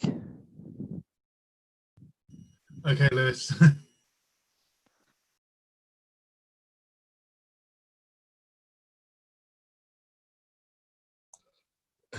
And I'll just say, Chair, actually, I have the same issue. I don't know if it's if other members suffer from this, but you often find that if you turn off your camera, you can hear that much better. I get a thing on my screen which says turn your camera off and the sound quality will improve. Some of us living in the sticks have slightly slow internet connections at times.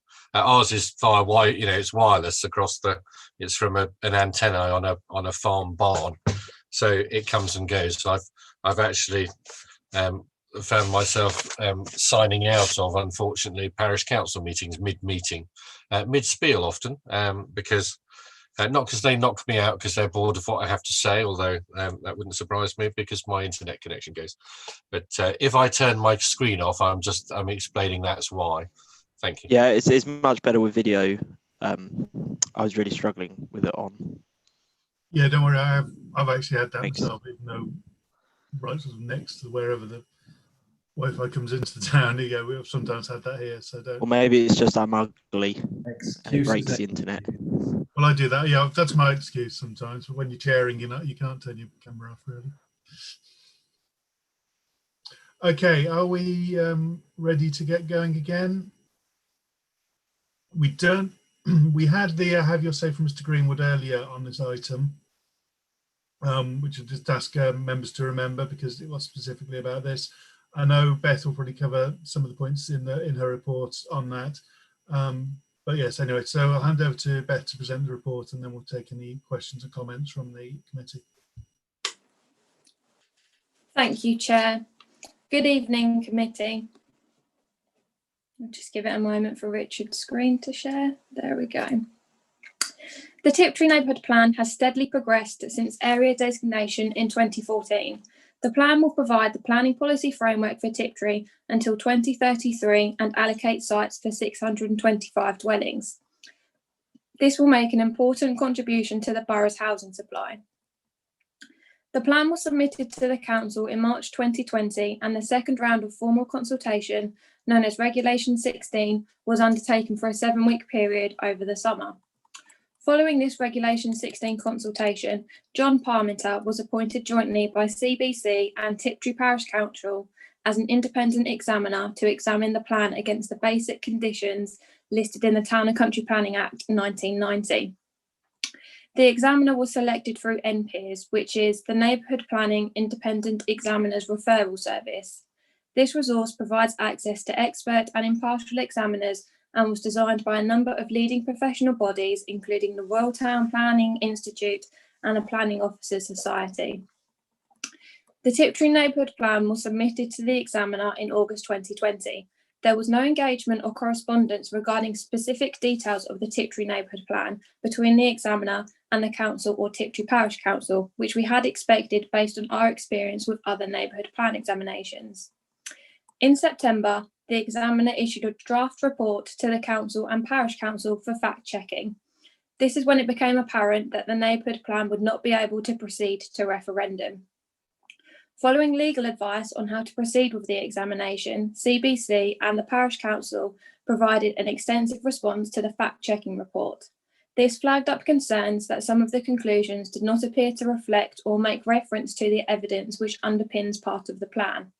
This led the examiner to revise some of the conclusions, but not the overall recommendation. The examiner issued the final report on the 9th of October 2020, recommending that the Tiptree Neighbourhood Plan could not proceed to referendum. This is summarised in the examiner's report as, overall, I find the dominating reliance on community objectives within the SEA process without proportionate and robust evidence to support the spatial strategy to be flawed. Therefore, coupled with the inclusion of a route across land in an adjoining parish, I conclude that the plan does not meet the basic conditions or the legal requirements. This recommendation was not anticipated by either CBC or Tiptree Parish Council, as there was no contact from the examiner seeking clarification on any matters or any indication that he had such fundamental concerns. The Council's view is that the examination process has not been undertaken in accordance with the MP's guidance. This guidance provides mechanisms to alert the local planning authority and qualifying body of fundamental concerns prior to the issue of a fact-checking report. Both CBC and Tiptree Parish Council remain concerned that the examiner's report can appear inconsistent in places and it is unclear how the overall conclusion relates to comments elsewhere in the report. As a result, it is considered necessary and helpful to place on record alongside the examiner's report a joint response which identifies these inconsistencies.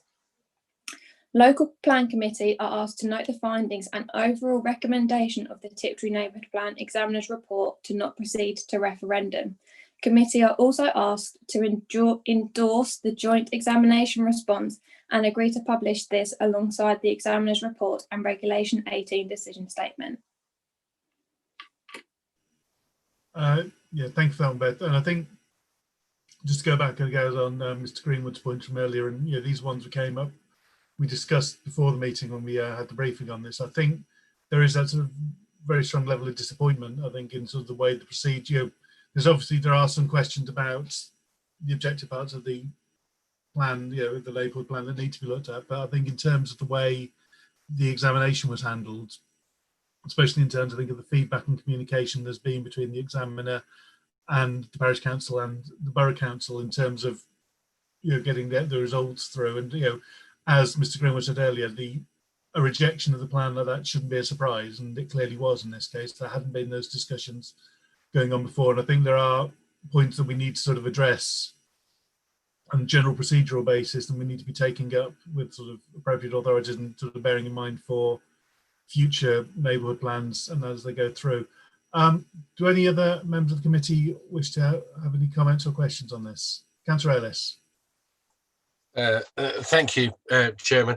I think there's a level of disappointment. There's also a level of disappointment, I feel, slightly, in that I read about this in a committee report for this meeting, but it happened in October, and I just think as members of the local plan committee, I'd rather we were kept updated with how things are progressing across the borough. When and this is slightly more than a hiccup, when things like this happen, it would be worth our knowing about. I've actually spoken about this particular plan, or the Tiptree neighbourhood plan, at a parish council meeting about a week prior to, or if that, prior to this report coming out, as if the plan was going to be adopted, was going to referendum. I thought that was going to happen. I wasn't aware that this had happened. And I was actually talking to Messing Come-in-with Parish Council about it, because they were objecting once again to something that Tiptree had put in, or not Tiptree put in, an application that was in within Tiptree, which was going to impact on, as far as Messing Come-in-with was concerned, on them. And they are one of the people that have obviously made representations about the Tiptree neighbourhood plan. One of the things I raised in the briefing, and I will just say it again, we have a duty to cooperate, Chairman, with neighbouring local authorities, and we've done so throughout our local plan. I think it's slightly disappointing that you don't have that within neighbourhood planning, because I think parishes should be talking to next door, should have a statutory duty to be talking to their next door neighbours about how they want to develop. And that's something that they don't have to do, and I think that's why they've fallen foul or fallen out slightly with their neighbouring parish council, who felt that some of what Tiptree were asking for would have an impact, a detrimental impact on them, and they said so obviously to the examiner. That said, it does appear that we have, I think, some pretty fundamental issues with what has happened and the process, and the fact that the process doesn't appear, and I do say appear because I think there are further ramifications from this, to have been followed correctly. And if the process hasn't been followed correctly, then I think it's perfectly legitimate for us to make those points. I'm assuming that we've already had a discussion with the examiner along those lines, and I would have thought that NPs should be made aware that we don't feel that the due process has been followed in this case. So I would agree with what we're doing, but I would say I'm slightly disappointed that I've only learned about it more recently, and I do also understand, because there's no duty to cooperate between neighbouring parish councils with neighbourhood plans, you can have some issues like this occurring. Thank you. Oh, and the other thing to point out is, of course, during this whole process, I think I said this in the briefing, we've now got a situation in Tiptree where we've had a planning appeal one for 200 houses. We've got a planning application in at the moment, a speculative one for 130 or 140 odd houses. We've got another speculative planning application in for 200 odd houses on another piece of land. If all of these get a permission, one's already one on appeal, the Gladman one on Barbrook Lane has one on appeal, we'll actually be in a position where Tiptree have their housing allocation without actually getting any of the stuff that they wanted to get in their neighbourhood plan in it, which is incredibly frustrating. But that's what happens when neighbourhood plans take such a long time to produce, unfortunately. Thank you. Thank you, Councillor. And yeah, no, I think you make a very good point there about the notification to the committee, because the neighbourhood plan process does run through us, and I think we probably do need to just check up on the procedures for that, for making sure that we are kept informed of developments like this. Councillor Barber. Thank you, Chair, and thank you, Bethany, for walking us through the report this evening. I am going to just ask about the process going forward on this, because I have to say I don't understand or know what the situation is when a plan is actually rejected at neighbourhood plan level such as this. My experience as the ward with most neighbourhood plans in is entirely positive. Not that I have to give full credit, obviously, to the local community for that, because I wasn't actually involved. So don't take that as me saying I've done the work there. They were fabulous, the parish councils and resident groups. But the question I have really is what happens next, really. My experience is wholly the steps that go through to the referendum and approval. So this is new to me, and what our remedies actually are that we can pursue as a result of this if we feel injustice has been done. But I guess it's a shame for the local community in particular is seeing the groups that oversaw the neighbourhood plans in my ward. I know how much effort they put into it, so I can understand how bitterly disappointed they will be. But Tiptree's, it's starting to look like the crossroads of our planning policy, really, and how it has effectively gone slightly wrong through the issues of Section 1, lack of 5-year supply, delays in the Section 2 part, neighbourhood plans now not going forward. I think this is an unfortunate reality of where we're at. But yeah, the next steps really would be the question I have. Thank you. I think we've got Councillor Moore, and then we'll go back to Beth for responses to this. Thank you, Chairman. Yeah, listening carefully, I'm glad there seems to be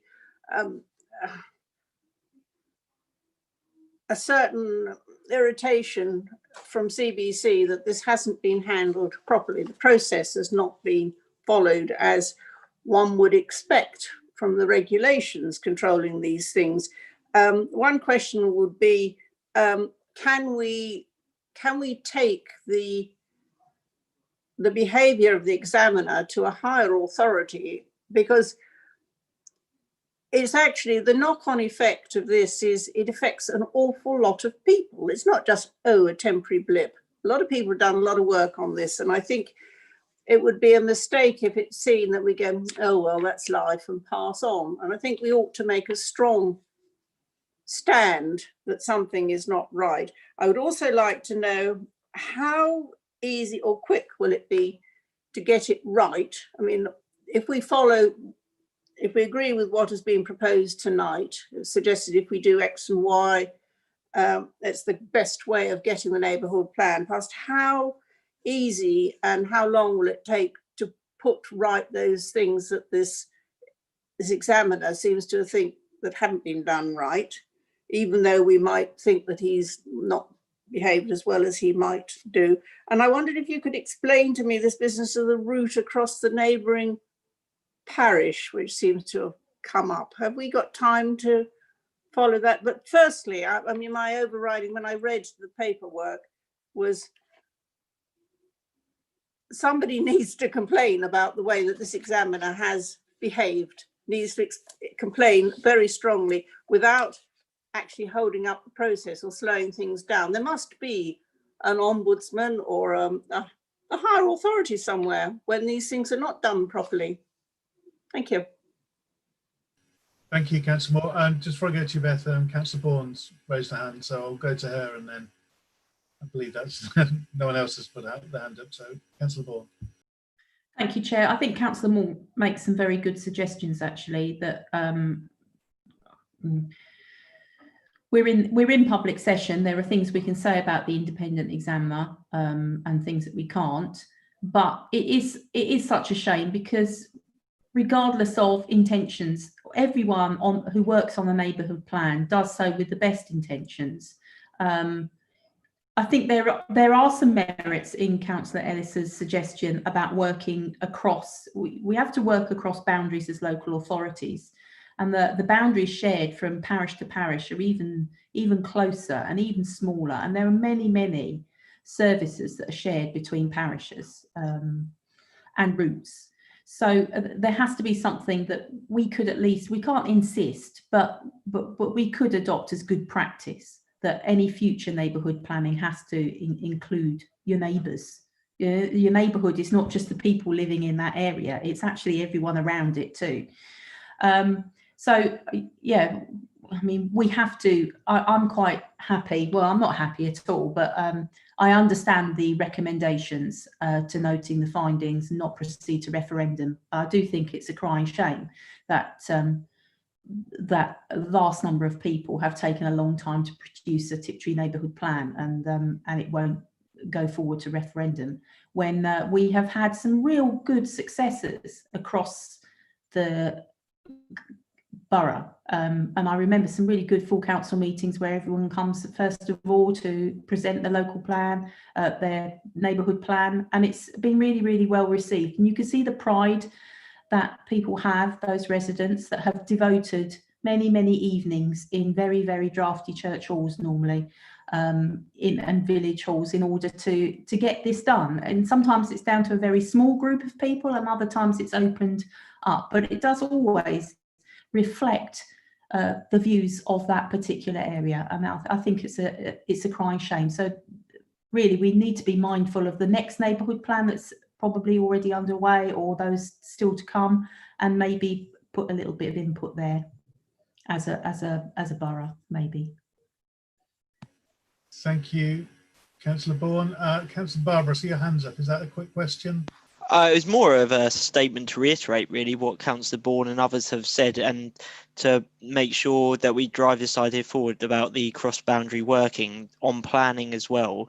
For while we don't want to lose the localism of parish councils, there is clear areas where they've worked quite well with each other, be it highways devolution or hiring police community sports officers. So I just want to reiterate that point, because I know parishes in a parish in my ward and neighbouring ones could have some benefit, because at the moment they're too small to undertake such a huge bit of work, but there certainly would be benefits of them perhaps working with neighbours. So just to drive home that point of view. Thank you. Thank you, Councillor Barbara. And finally, sorry for adding the extra ones in. Beth, if you want to respond to any of those questions or points that were made. Yeah, I think there was a lot to capture there, so I'll try my best to provide an answer to everything. First point to make, obviously apologise that we weren't able to bring this to local plan committee sooner. Part of the reason why we have prepared the joint examination response is because we, as we were reading the final report from the examiner, that's when we realised there were still those inconsistencies and issues with the report. So we did go back to the examiner after he'd issued his final report to share these concerns, to ask if there was anything we could explore further there, such as a revised final report or an addendum. So that took a bit of time to go through that process before we, that was on the back of legal advice as well. That was something that we wanted to try to explore further before we were in the situation that we are now. Second point, the duty to cooperate that we were speaking about, obviously that applies to local plans but not neighbourhood plans. I do know that Tiptree Parish Council had engaged with the community, the wider community outside Tiptree and their neighbouring authorities. But I think going back to a point that Jonathan Greenwood made earlier is that the neighbourhood plan group weren't given the opportunity by the examiner to respond to any of those comments raised at Regulation 16, which is where I think a lot of issues, particularly from messing, were brought to the attention in the neighbourhood plan. So that could have been one of those issues that may have been able to be explored further had the parish council been given that opportunity during the examination. But obviously the engagement with parish councils, neighbouring parish councils that councillors have spoken about is something that CBC can look to sort of act as a brokerage maybe potentially in future with neighbourhood plans to try to encourage that they are more engaging conversations and that we can potentially play more of a role in that, as well as the support role that we provide to neighbourhood plans. Following on from that, that leads to the examination process and councillors' concerns that we need to bring this to the attention of somebody. As I have put in the committee report at paragraph 5.27, we have discussed with the parish council about sending a joint letter to NPEERS, so that's the Neighbourhood Planning Referral Service, who we appointed the examiner through to highlight these concerns that we've had with the examination process, so that they are aware of the situation that we've had with this particular neighbourhood plan, to hopefully prevent that happening for other neighbourhood plan groups. The fourth point I've got listed is about the process moving forward. So immediate steps would be needing to formally publish the examiner's report and the the Regulation 18 decision statement. Once that has been published, the neighbourhood plan will need to regroup and look at the examiner's report in more detail and do further evidence-based work, and they will return to the Regulation 14 consultation stage. So that is the first sort of formal consultation stage. And then I think there was two further questions, one about timescales and one about planning applications, that I'll pass to Sandra and Karen, if that's okay. Yep, that's fine. Karen, Sandra, whichever of you wishes to. Sandra? Yeah. Yeah, just on the timescale, just following on from Beth's last point about the process in what happens next. I think though by any means the neighbourhood plan group will be starting again, there's an enormous amount of work that they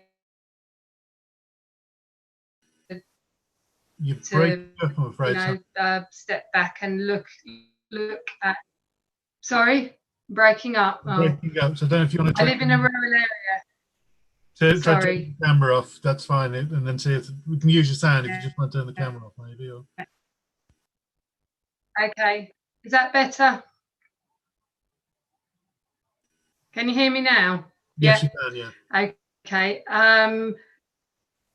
Yeah, I think my point I was making is that the neighbourhood plan group are by no means going back to the start. There's an enormous amount of work that they can build on and use to move forward with a revised plan, albeit that they will need to go back to the stage of process with the consultation on Regulation 14.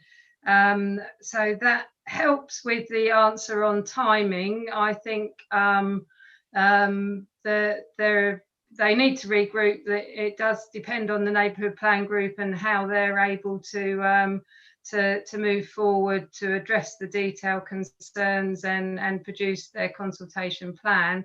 But I think they've already started thinking about that, and I would expect they, more than anyone, understand the need to move forward expediently and as quickly as possible.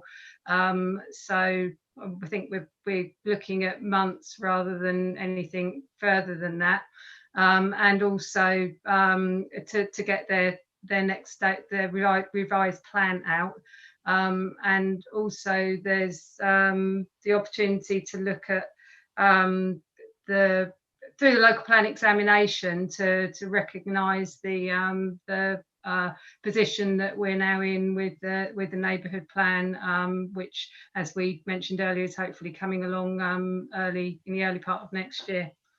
I can't remember what the question specifically was on planning applications, or whether Karen's got a point to add on that, or if it was a question or a comment. Sorry. I think it's more a comment than a question. But I don't. Yeah, but it was more of a comment than a question. It was just saying that I was concerned that they would actually have all of this planning would have taken place before they had their plan adopted, which would be a tremendous frustration after all the years of work they put in. Yeah. Okay. Thank you, I Karen. think we can only agree with the frustration. Karen, did you want to add anything on that? Or? I don't think I've got anything to add other than to say that we've promised the neighbourhood plan group that we will assist them any way we can and put the resources in to support them again. And in terms of planning applications, obviously we did lose the Gladman appeal. We then subsequently won another appeal. So it's a case of each one on its merits. With the parish council have indicated where their direction of growth is. Obviously, they need to do some more assessments on that to prove the strategy was appropriate, but that does give us an idea, albeit the plan doesn't carry any weight at the moment.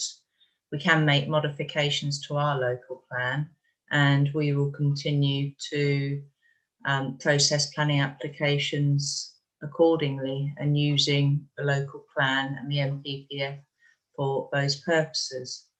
In terms of 5-year supply, of course, we've been basing that on a higher figure if we get the lower figure adopted.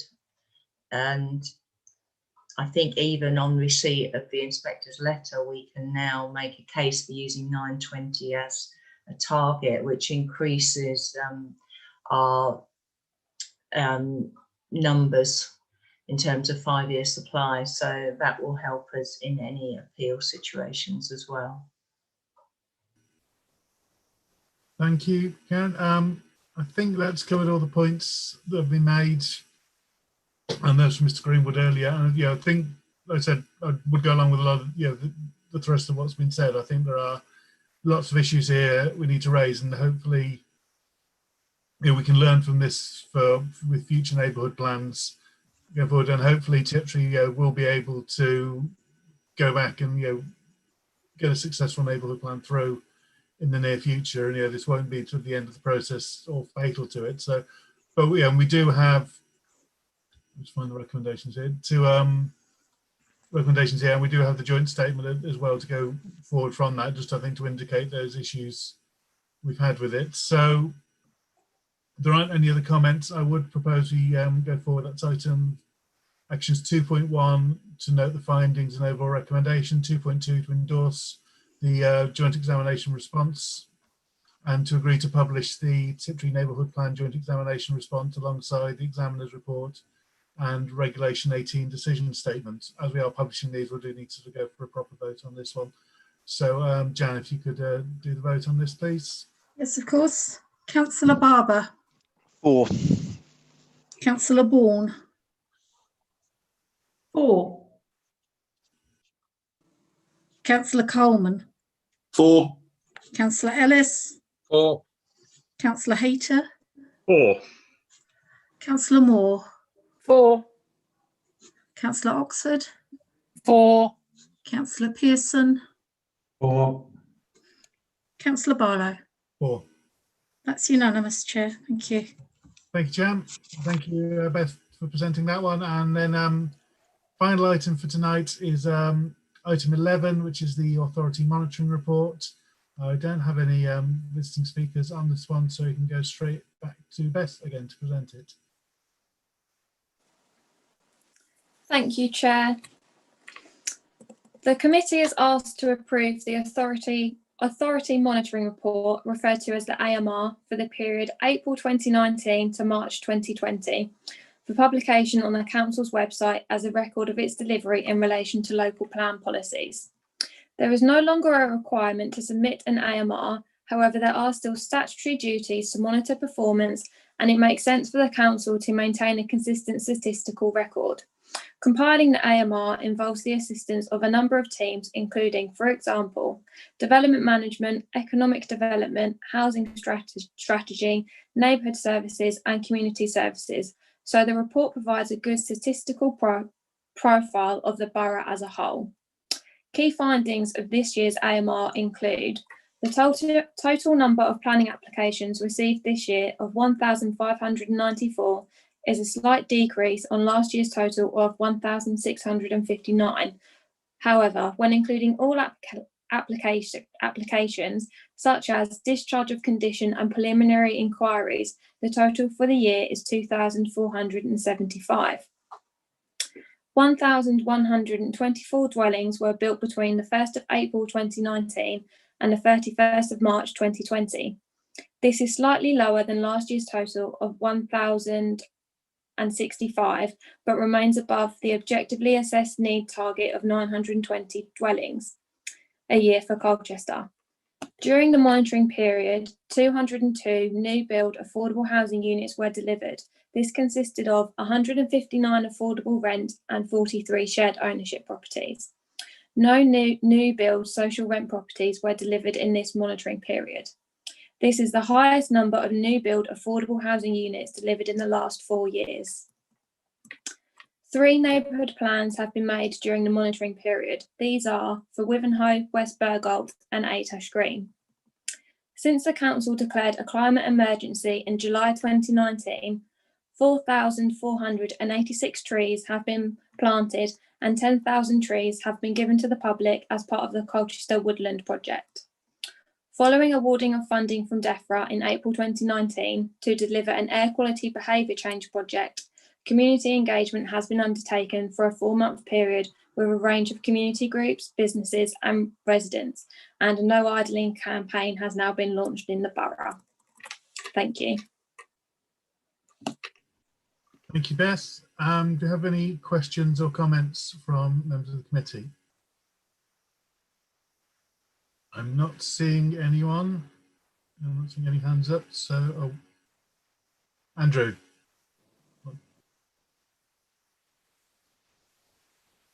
Struggling with my buttons here, Chairman. Sorry, I couldn't find my raise hand. Just to endorse, actually, I don't think you can go without commenting at all with the amount of work that's obviously has had to be done to get this done by Beth to put this together. As she said, across lots of departments within the local authority or the council to get to here. I think she deserves some congratulations on doing that. Personally, she's someone actually who has. I know the planning department has lots of little shake-ups, and I know Karen's moved her job slightly, and we can see Sandra's sort of taken on Karen's role, and Beth's moved up. And actually, it's really good to see officers evolve, shall we say? And I think this is a particularly good report. There are issues I could raise with numbers and all sorts of things in here, and we could play politics with it. I have no intention of doing that, really. I'm quite interested in the 13,211 square meters of additional open space that we've adopted. I wonder where that is. I'm really pleased to see it. I'm disappointed by the amount of properties that we've had which remain empty for over 5 years. 72 seems extraordinary, given the homelessness figure that we've got just below it. That seems incredibly disappointing, but I am pleased with the amount of affordable housing which has been built. And there should be much more, let's face it. We need to do as much as we can on that score. But I didn't feel, with no one raising their hands, Chairman, I felt that Beth's report and hard work couldn't go uncongratulated, so to speak. And I think we can applaud her for this and the other reports she's already had to give this evening. Thank you. Yes, thank you. I'll second that. And yeah, that's been a very good piece of work. Looking forward. You aren't the only one though. We've now got Councillor Moore and then Councillor Barber. Thank you, Chairman. I second everything that Councillor Ellis has said, and I merely have a question. The council has received funding to purchase 25 electric e-cargo bikes and 5 electric trailers to be used for council fleet operations and local businesses. Can somebody expand on that? Are we really going to see the council operators going around on electric bikes with trailers? Can someone just fill me in, because I have this weird picture in my head. Thank you. I believe we are, yes, but I'll let officers fill on that. And Councillor Barber. Thank you, Chair. And Councillor Ellis basically said what I wanted to say almost, which was firstly, thank you for the excellent report. I think it's a brilliant bit of work from you professionally, and it's very interesting. I think it'd be worth circulating to all members of the council if it wasn't going to be, because I think it's worthwhile everyone knowing what's happening on a statistical basis. I'm a bit of a nerd, actually. I mean, I love all the data, so this is right up my street. So, but I think in general it's good for all of us to have sight of, because the one point I really wanted to pull out and ask about was the acquisition of public open space. But Councillor Ellis has already asked about that one, because as you may be aware, the ONS did some piece of research that was buried deep in the Sunday Times article about golf courses, which showed how little relatively Colchester has public open space, which is accessible for people within a certain range. So I think it's good to see the council acquiring more public open space, and knowing where some of that is would be welcome. Thanks. Or no, it wasn't ONS, it was Ordnance Survey. Sorry. Yeah, thanks. Thank you, Councillor Barber. So Beth, if you could respond to those as best you can. Unfortunately, I don't know exactly where the open space was. That was one of those statistics that was from a colleague in another area of the council, but I can definitely go back to them and find out where that is, so I can let members know that breakdown instead of just the total area. In terms of the e-cargo bikes, I think I'm going to pass that one over to Karen. I think she's nodding her head, so hopefully she'll be able to provide a bit more background on that for councillors. Thank you, Beth. Yes, we took delivery of them, and they're being used, some by council staff. So I had a trial on one, and they're really quite big, bulky. I wouldn't fancy going round a corner, I don't think, with one of the bigger ones, but some of the neighbourhood zone staff were using them and thought they were really useful. Businesses have been using them as well. I was frantically trying to find who our partners were in the bid for the money, and I might be able to do that in a sec. But they've also been used elsewhere in the country to help recovery from lockdown and COVID by doing deliveries and things like that in areas. Maybe not so useful in the more rural parts of the borough, but certainly around town or in some of the bigger communities, they might prove useful for that sort of thing. in terms of open space, we can certainly get back to you regarding the areas that have been adopted. I'm guessing through some of the larger developments. We don't always adopt the public open space these days, but there are some sites that are coming forward where legal agreements were probably completed quite some time ago. But if you wanted a breakdown, we could do that.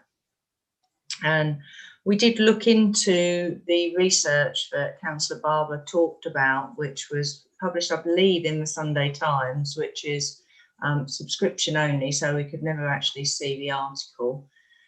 We found some information on I'm going to say ONS now, but it wasn't Ordnance Survey. But it didn't really give the full picture. I think it was certain types of open space. I didn't take account, for example, of us having a coastline and being a rural area and having a lot of public rights of way through open space and that sort of thing, whether it be private or public. So I think the headlines did seem to paint us in a not such a good picture, but there was more information, we thought, behind those headlines that actually resulted in a better result for Colchester. So if there's anyone got any more questions, I can continue to look at my e-cargo bike emails and let you know who our partners are. I suspect it is people like the university who've joined in with us in the bid, and the Health Authority, but I can confirm that as well. I have to say I have had emails about that, and I can't know. And my mind's gone blank on who were the partners. But I remember one of the things with that was it was government funding. It's come to us and other councils. Part of the idea is we get this fleet of e-cargo bikes for us to use and for also to let for businesses to get effectively free of charge for a while, so they can get them. And it's just to show sort of the possibilities of it to people and how they can be used, as well as for us sort of to learn lessons and adapting to them. It's quite promotional in a way. On that one, I can see Councillor Ellis has got his hand up. Let's find the button this time. I found the button this time, Chairman. Thank you. Just two things. One is interesting, Karen talking about open space when she comes. I think she lives in the most deprived ward as far as open space is concerned, which you do. But she does get on her bicycle, not an electric bicycle, but I know she gets on her bicycle quite a lot, or certainly did do. And just actually while she was here, she mentioned 5-year supply a little bit earlier.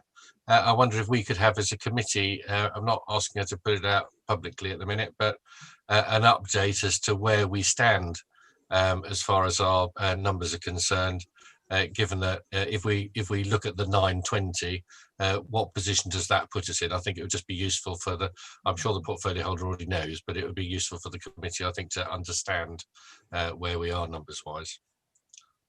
And how therefore how strong a position we're in to defend against appeals, Karen. Thank you.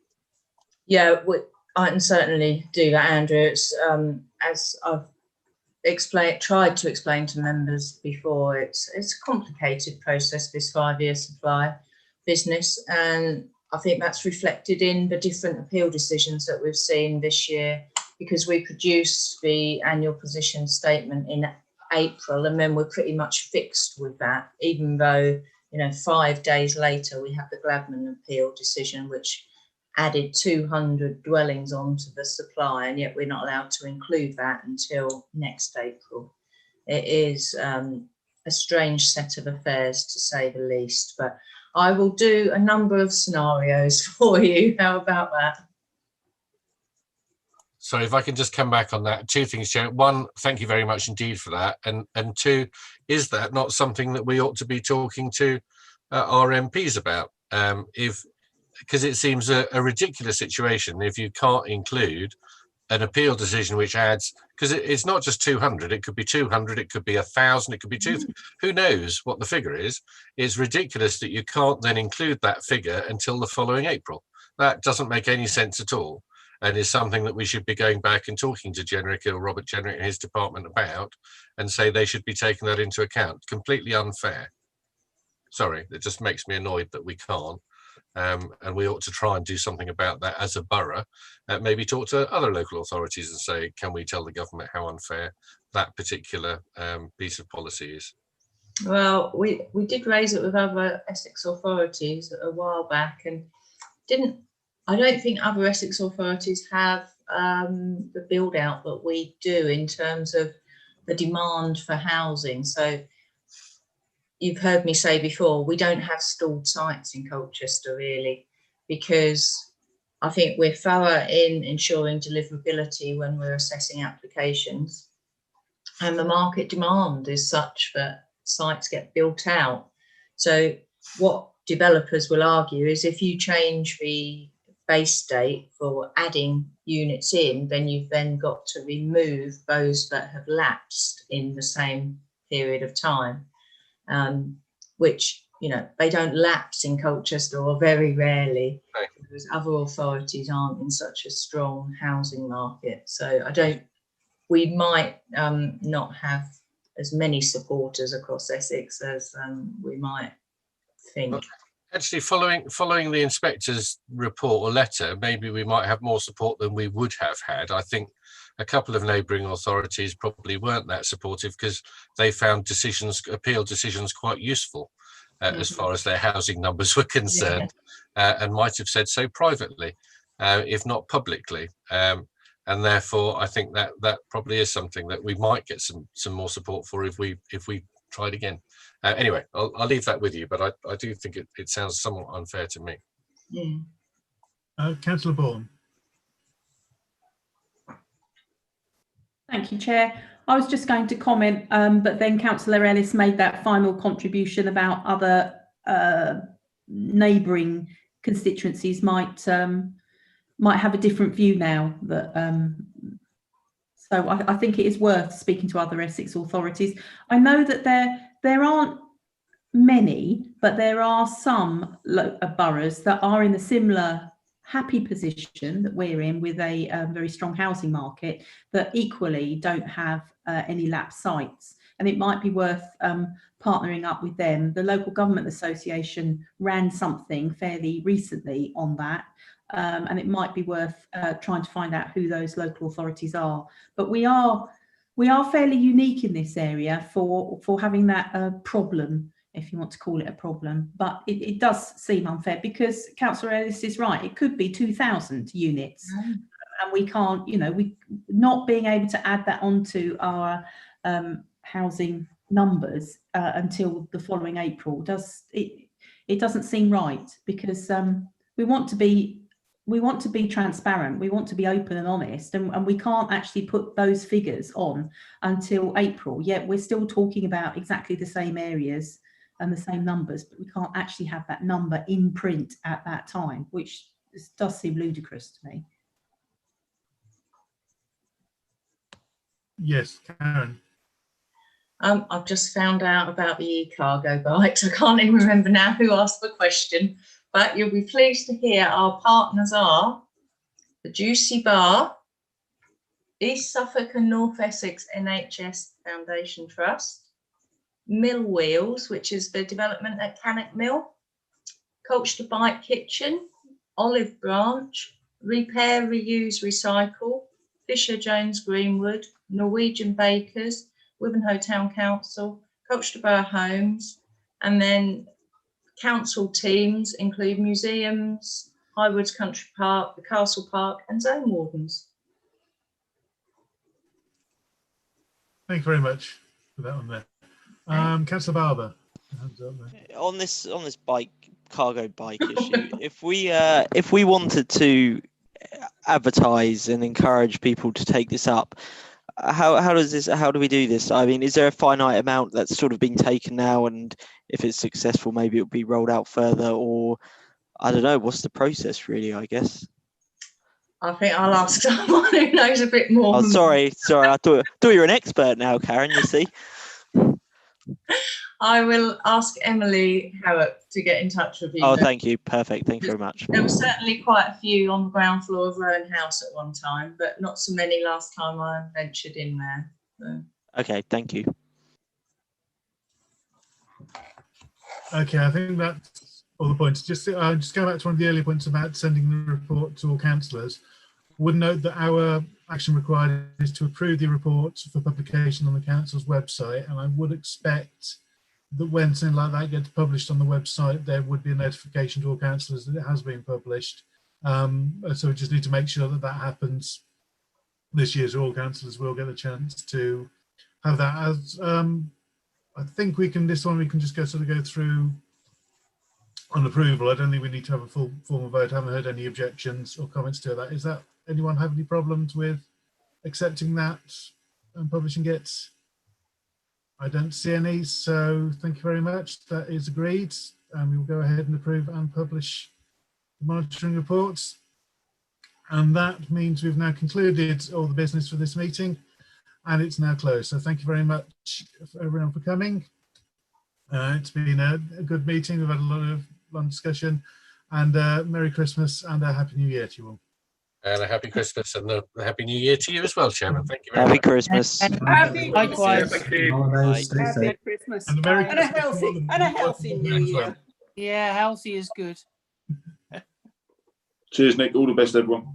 Thank you.